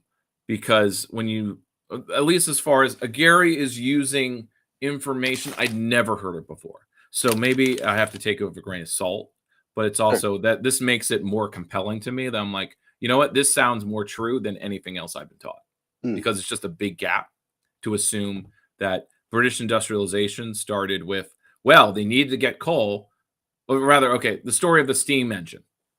Well, the steam engine, which of course the technology was theorized and tested even back in Roman times, it only became something that had to be developed because the British needed to pump water out of mines to get to coal things. Hmm. What's left out of that narrative of technological development, the creation of the steam engine, is why did Britain need to get to the coal? Well, they had all of these war industries expand during the Napoleonic Wars, which made steel cheaper, or rather, create a large abundance of it.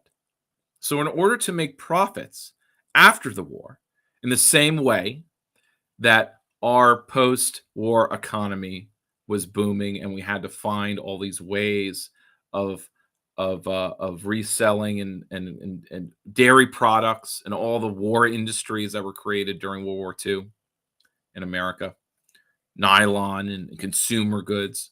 Well, the British had all of this surplus capacity for producing steel. So all of these new industries were created to use it. Hmm. The railroads were created because there was cheap steel to advance the development of railroads. Hmm. That in order, like, you needed all of this coal for the steel making. Thus, you needed the steam engine, which then, of course, you're like, oh, now we can put the steam engine on the steel we're making.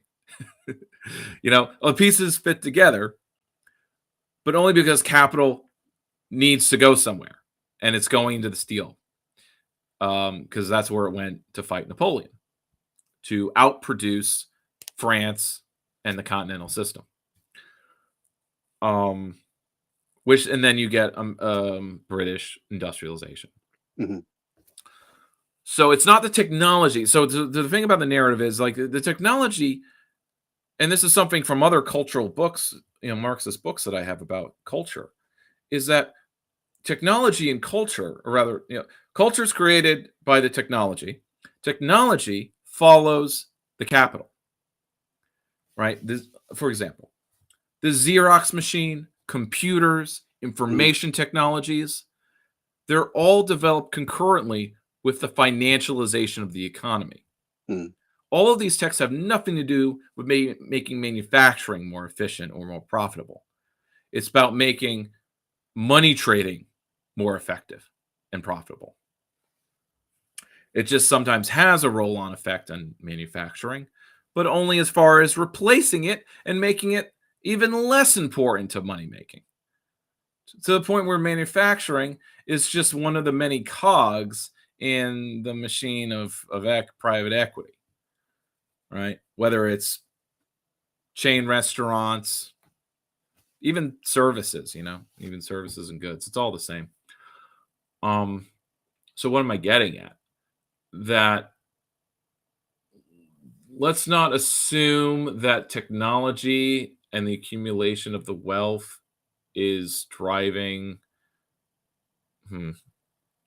Sorry, what was your original? Just like there's Line of hard thought. limits to the amount of energy we can Oh yeah, the extract and energy. expend. I don't think energy crisis is leading the capital crisis, because what Agari points out, is it Agari who points this out? No, it's what any eco-socialist platform points out, that capital can absorb all of the climate chaos into its profitability matrix. It's like broken windows. Although you have headlines like, because of climate change, nothing is going to be insurable, and this will collapse capitalism. No, it just means that capital won't invest in insurance anymore. There's no profit to be made there, but it'll be made in shoring up infrastructure. or rebuilding it over and over and over again, because Mm. that's all GDP growth at the end of the day. Yeah, yeah.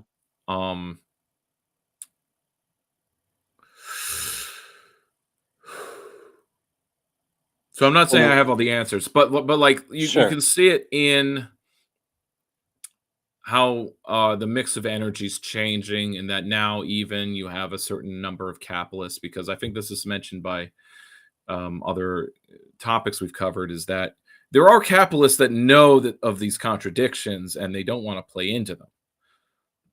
So they will create investment portfolios for green, renewables Sure. and maybe some less exploitative.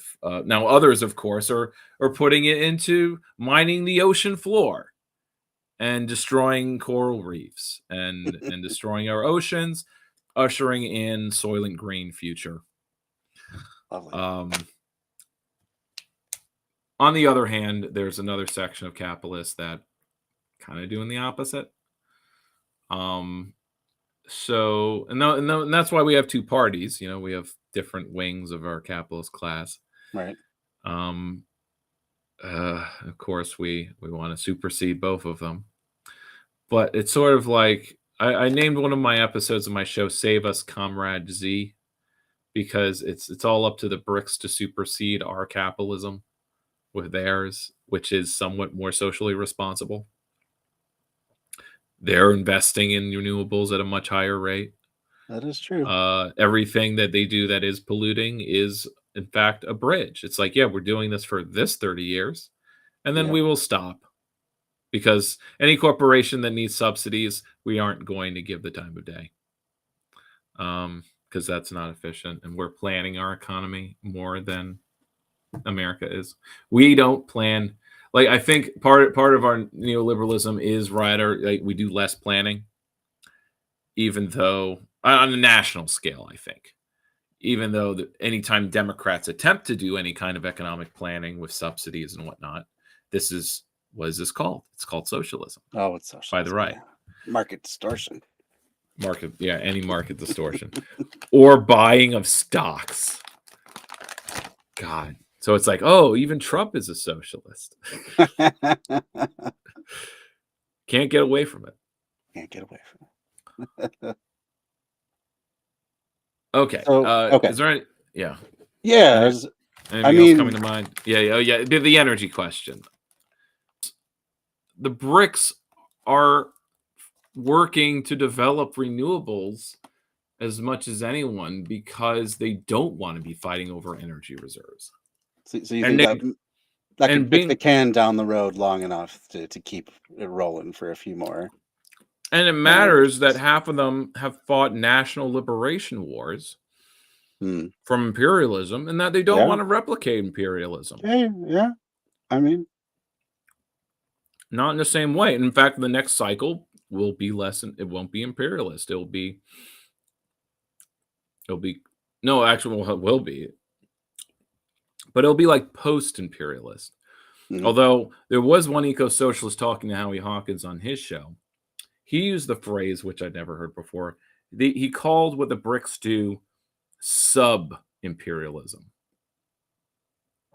So it's not competing with America's imperialism. It's under it.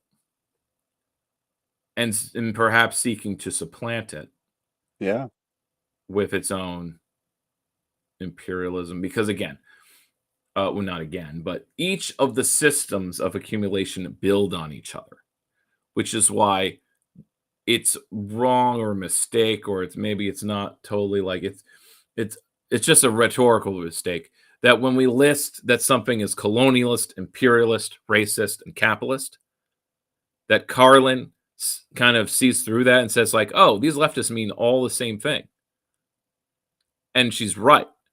They're all referring to the capitalist world system as it is. And the subsystems that support it, yeah. That each of these systems are built on each other. And that our hegemony is colonial, imperialist, corporatist. And I guess the East Asian system will also be all these things, but now with whatever their system is called, which yet to be named. I mean, we barely name our system corporatism. Mhm. It's obviously up for debate. It's up for grabs. I think I'll lean on corporatism since the corporation is the major like part of it. Although we call the British system imperialism, their major unit of business was like a family firm, right? Big family names. And this is seen in the robber barons in that they're also just big family firms. Yeah, At the for end of sure. the day, even though they're corporations, they're also family firms. But by the post-war era, decade, 1950s, all of these family firms start becoming named corporations, not after families. The family Yeah. matters less and less until you get to a media show like Dynasty. Is it Dynasty? No, Succession. Sorry, Succession, which is about a family-run media conglomerate. Oh, But sure. but the family politics of who will be the succeeding son. The son is supposed to succeed the father. But all of their decisions are completely guided by what the stockholders want. It's the American public wants family firms, because it's like everything's the family. And but that's not the world we live in. We live in corporations that are not tied to families. It's just that it so happens that some corporations like the Wall, are led and owned, but they're not totally owned by the Walmart is not just the Wallens. It just so happens they're a family name you can attach to it in the same way. It makes it simpler. All right. There's face. There's someone you can look at in the public and make a celebrity out of. Sure. But it doesn't also make any sense either. Because you can replace one family guy with another, which is also kind of what Succession's about. It doesn't matter who succeeds the patriarch. It doesn't fucking matter. It was the board. The board is there.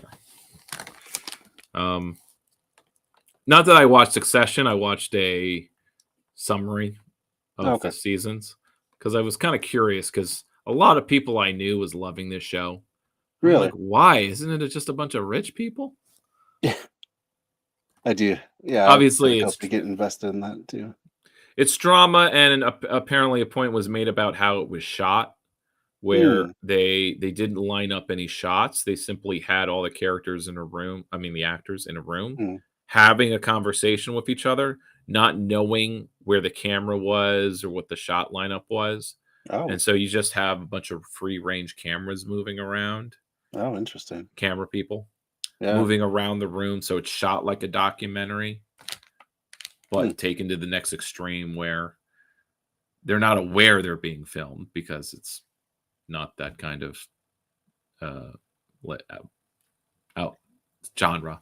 Yeah, not quite a mockumentary. It's just but there's a naturalistic framing to everything because the actors don't know the camera's on them, so they're talking. So it's like their expressions are being captured in a very nonchalant. What was it? What do you call it? Candid way. Yeah. Huh. That's interesting. Yeah, I've not seen it myself, but I had no interest. Cool. I mean, same way I don't want to watch The Boys because I like The Boys. Okay. I mean, I don't know. It's kind of the first season was really good. Next season's, you can tell they're running out of ideas, but I find it interesting. Anyway, back to the broader discussion there. So like the way that you lay everything out, it seems so inevitable. Like none of these decisions are even being made by people. It's just the system running its course time and time again. So what is a socialist to do in all of that? It seems like these changes are going to happen no matter what we do. Us leftists are always sort of at risk of and pegged as being overly deterministic. Yeah. And I want Gary in the intro. I try to make it clear, but again, I think in the new script, I really emphasize it, that he's just focused. He just wants to answer the question of what capital is doing throughout all this. capital is at the top of the pyramid, filtering down its logic and moving around, and that's what makes it kind of in charge. But there's that whole rest of the pyramid also doing stuff. And That's fair. Yeah. how things play out, how things develop, is the trillions of decisions that people are making, organizations. Now, again, he's saying like the strategies they pick to move forward, to progress, to make money, or to survive are kind of following some patterns. That's why I'm like, he's pointing that out, but I also think it's a stretch, because what he is also sort of covering along the way is just how non-uniform and monolithic the world is.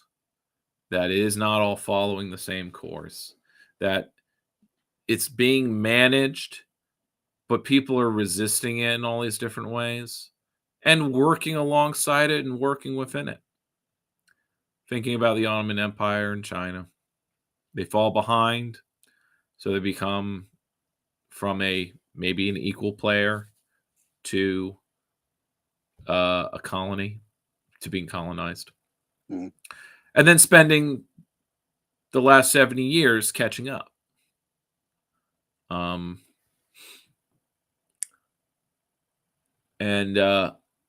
Let's see. I mean, just look at Chinese history and how like it seems like it's deterministic, but like everything, like China's the poem, China's history is like the poem of like everything divided must unite, everything united must divide. And how China is always just it's been continuous. Even if it's consolidated or decentralized, it's still China. Mm. It's just a political situation internally, almost. Even when it's externally being colonized, it's still China. It just has some, trade cities that get poached.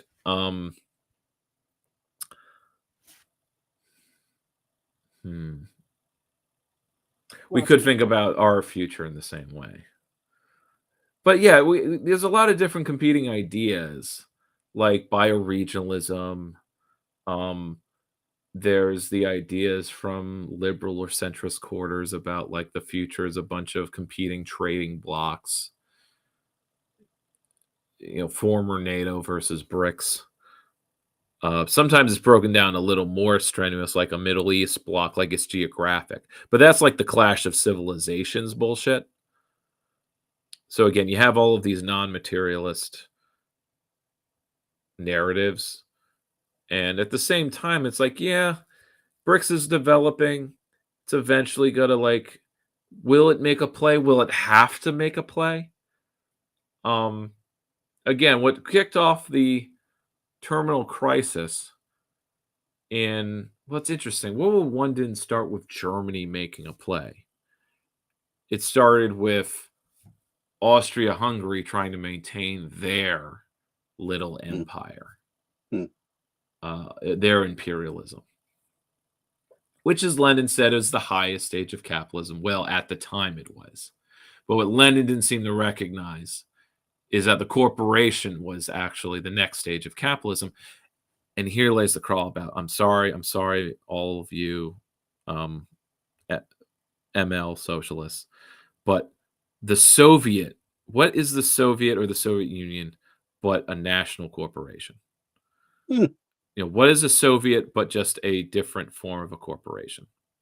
A syndicate, right? Yeah. What the purpose of the syndicate is is another way of saying, it's another form of, we have all these different firms and we're going to drop their exchange costs by forming a syndicate, or this industry by forming a Soviet.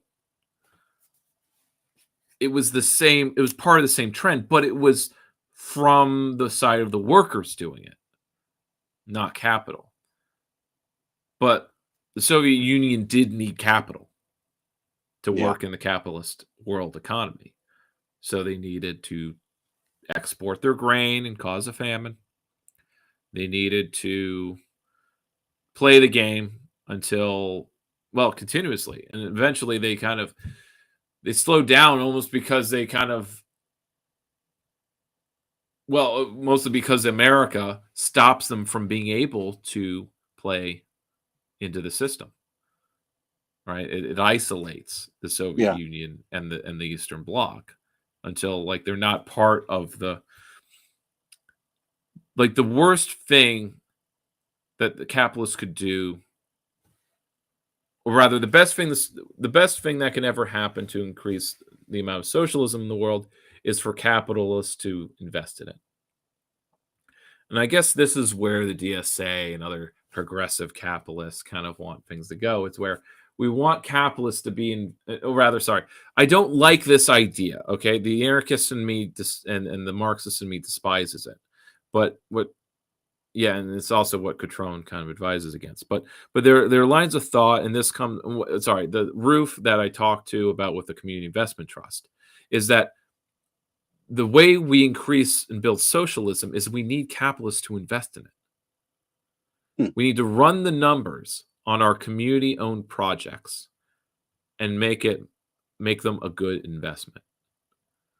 Now, the contradiction is that we're not going to be increasing their rate of profit.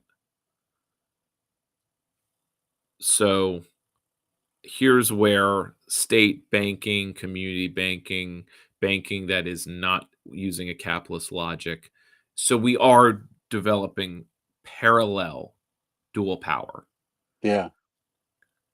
For example, the Community Investment Trust, its main investor currently, right, that allowed it to start its first building, is the Community Loan Fund. And the Community Loan Fund and other such institutions exist because a bunch of hippies wanted to do something outside capitalism. Or they wanted to have something to allow them to not be completely dependent on capitalist logic.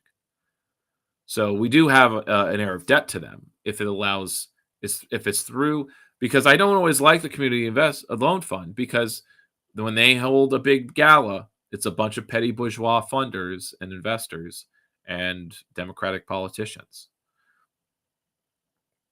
But it's like all those intermediate steps.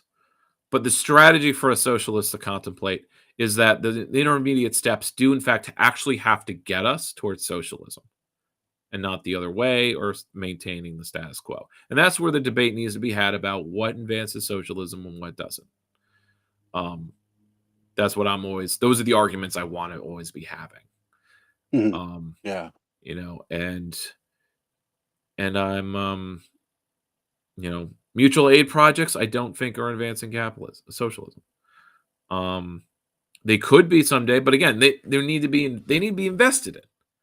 We need some kind of investment, and there is no tool for investing in mutual aid funds, mutual aid projects, not that I know of, unless you consider foundations to be those investors, like I suppose in the Hudson Valley, there's a bit of a small economy of that, where you have these foundations that invest in mutual aid projects,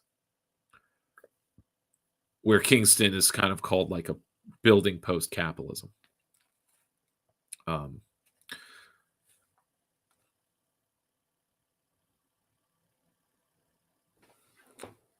Any other thoughts from that? Yeah. I know, because I'm just off the cuff and analyzing here. No. Because going over all this material again and your questions, or rather your thoughts, kind of helps me develop like where. Again, I've written a new script based on like some either reaction or lack of reactions. Exactly. Yeah. Though I did get a good robust reaction the first time I gave the talk with this script. Yeah. And so I retooled the script based on that, and another giving it again where I knew I needed to kind of shorten it, be more focused, not go through all of the pigeonhole, like the rabbit holes of the history, because I love that part, describing how Me too. all those little factoids that never came up in any other history course, even in college level history. Though I think what makes this narrative make so much sense to me is because of what I learned from the history courses I took. Hmm. I took the Ottoman Empire, a course on just that, and it focused on how the Ottoman Empire was forming the first modern nation state because its bureaucracy, because of the way it expanded, and how it changed based on the inflation crisis caused by Mexican silver being imported and causing a massive runaway inflation, which caused the Janissaries to rebel. Because again, the Janissaries had to take up second jobs because their salaries were worth half as much as they used to because of the inflation. And so they had to take second jobs, and thus Janissaries, since they had the guns, also became like the capitalist class of the Ottoman Empire or the petty bourgeois. Hmm. So their revolts and coups throughout Ottoman history, usually acting as a reactionary force, but they were asserting petty bourgeois authority. I had no idea. I'm just putting that spin on it. Yeah. But I'm only able to because I know like basic Ottoman history. Yeah. And the same goes for modern Japan. And that modern history in any of the courses I take with it that had modern started in 1800. It started with the beginning of the British hegemony. With early modern being the Dutch, like the time span of the Dutch hegemony, which is Renaissance to Enlightenment. So Yeah. you have those kind of labels to put on things. Mhm. But it's so nebulous when you talk about when the Enlightenment started and when it ended. Sure. Like it's all fuzzy. Yeah.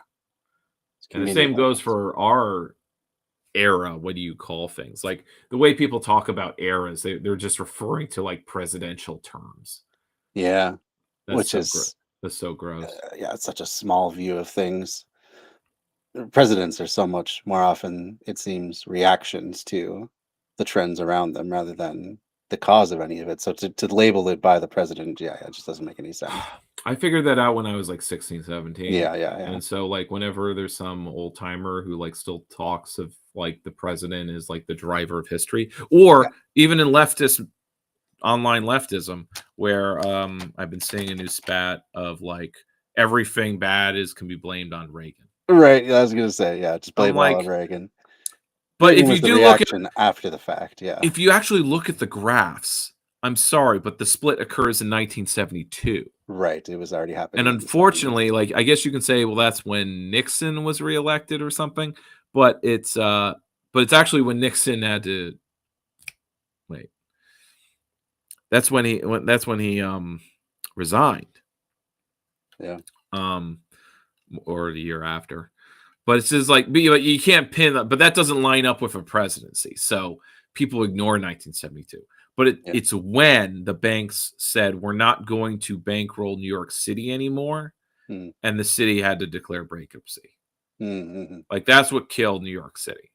Like they were running off of fumes and debt, and it's like, and the headline is Wall Street tells New York drop debt, and they went to President Ford for a bailout, and President Ford said, "I'm not going to do anything," and that's when things went downhill for New York. Yeah.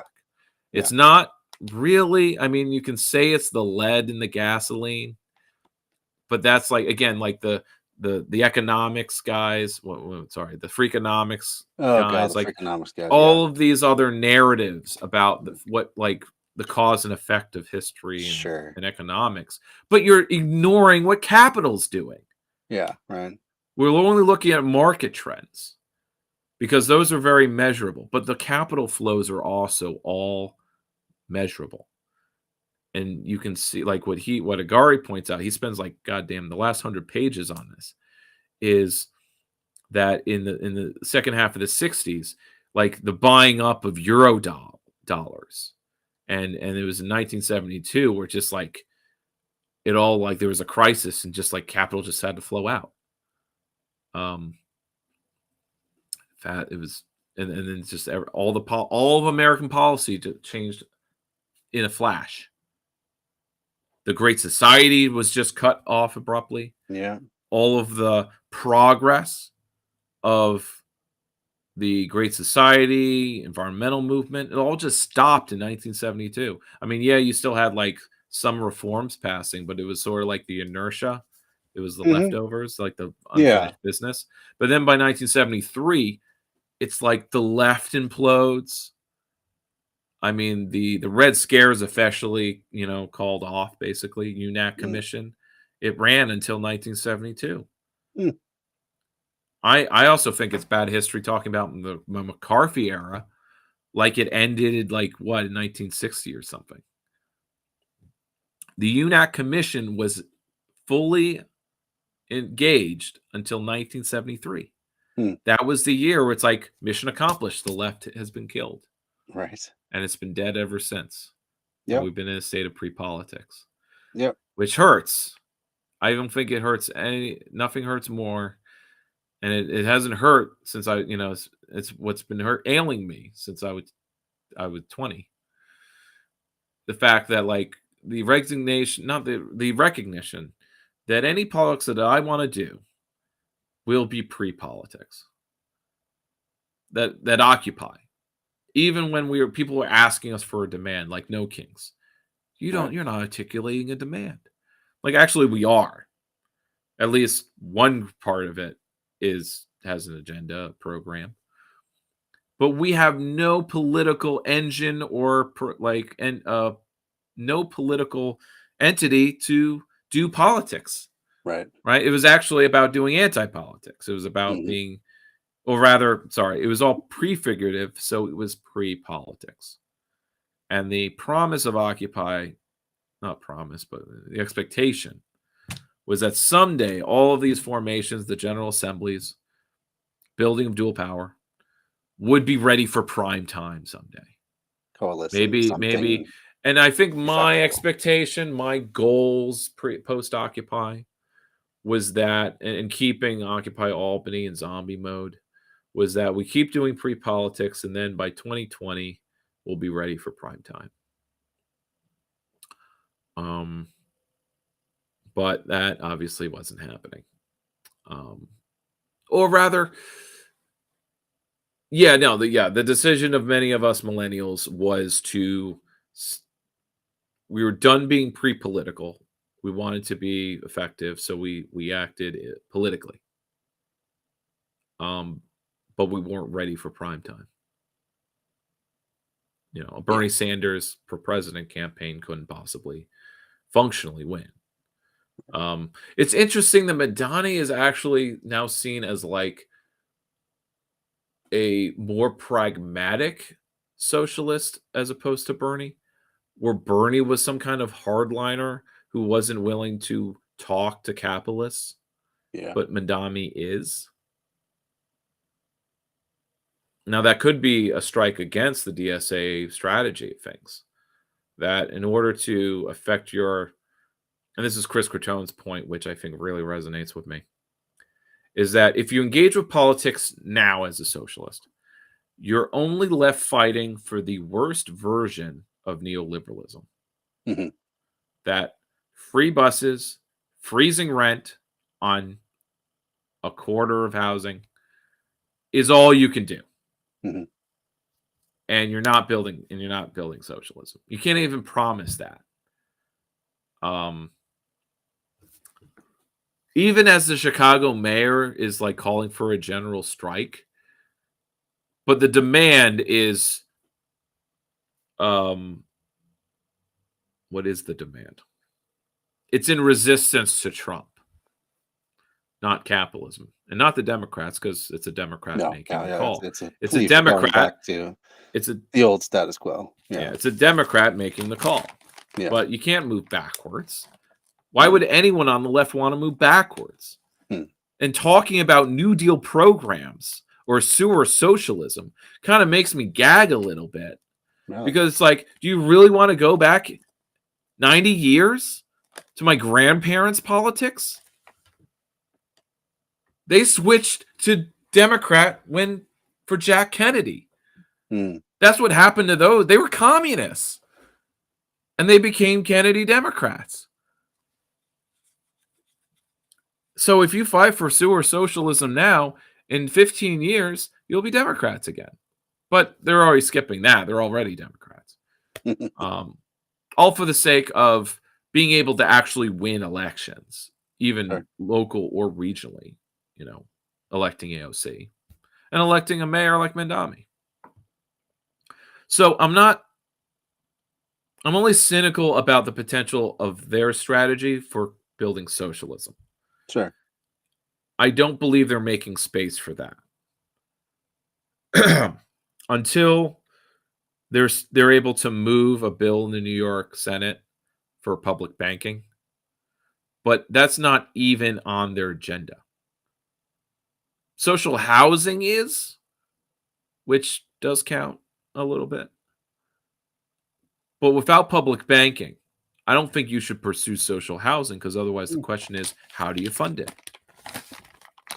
And as long as the answer, which this came up, sorry, I actually listened to the whole New York City mayor debate, that Mandani's economic program is to tax the rich to pay for things. Yeah.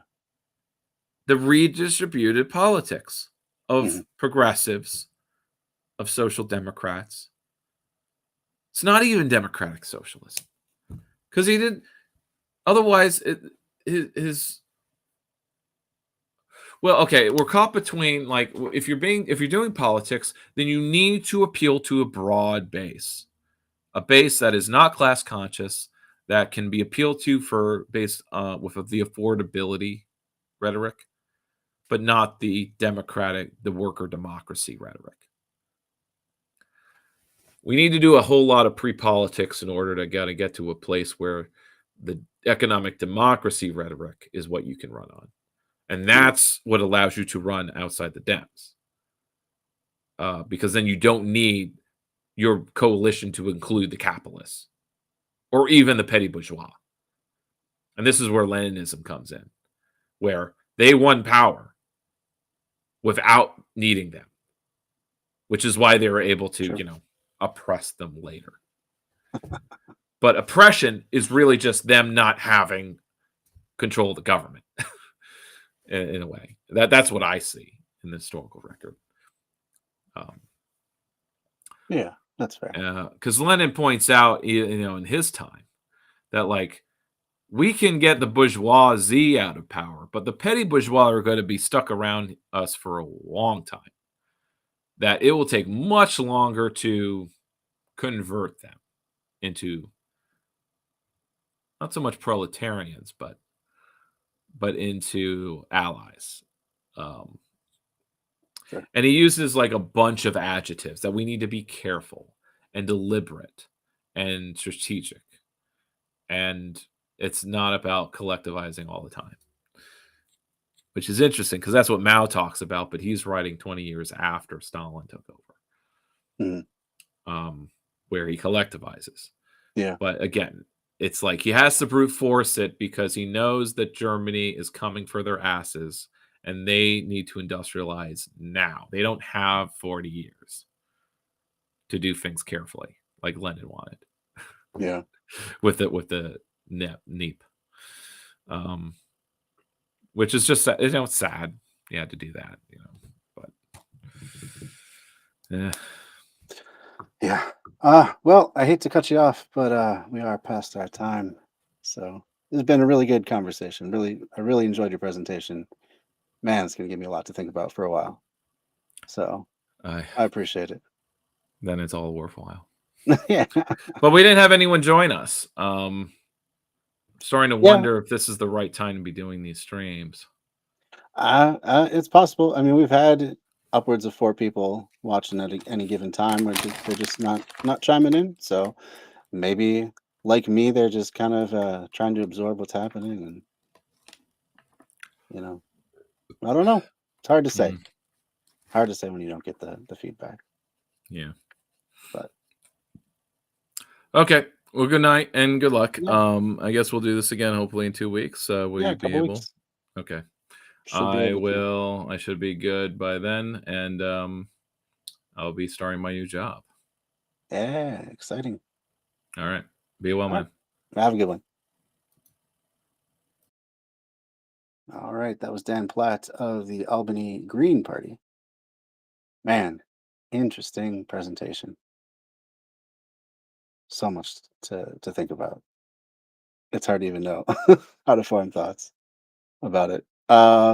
If you like this sort of thing, if you made it all the way this far, I would really appreciate it giving a like whatever platform you're on, if that is a possibility, and then also sharing with someone else you might think would be interested in this sort of thing. Thanks for the follow. Depressed 4-inch 40. Okay. Thanks for the follow. Unfortunately, we're going to be off air before you're timed out from commenting. That is just something I put on Twitch because for a while I was getting a bunch of trolls. So the 10-minute cooldown when you follow to be able to comment is something I had to do. Sorry about it, but hopefully you'll tune in next time. I'll get to know your thoughts on what we've been talking about. Let's see. I ran out of time to stream on Sunday. I do apologize for anyone that was waiting for that to happen. But hopefully this Sunday, I'll be back at it doing some more SJ Witcher stuff. So look forward to that. Otherwise, I will see you all. Yeah, I'll see you when I see you, I guess. Have a good one, everybody.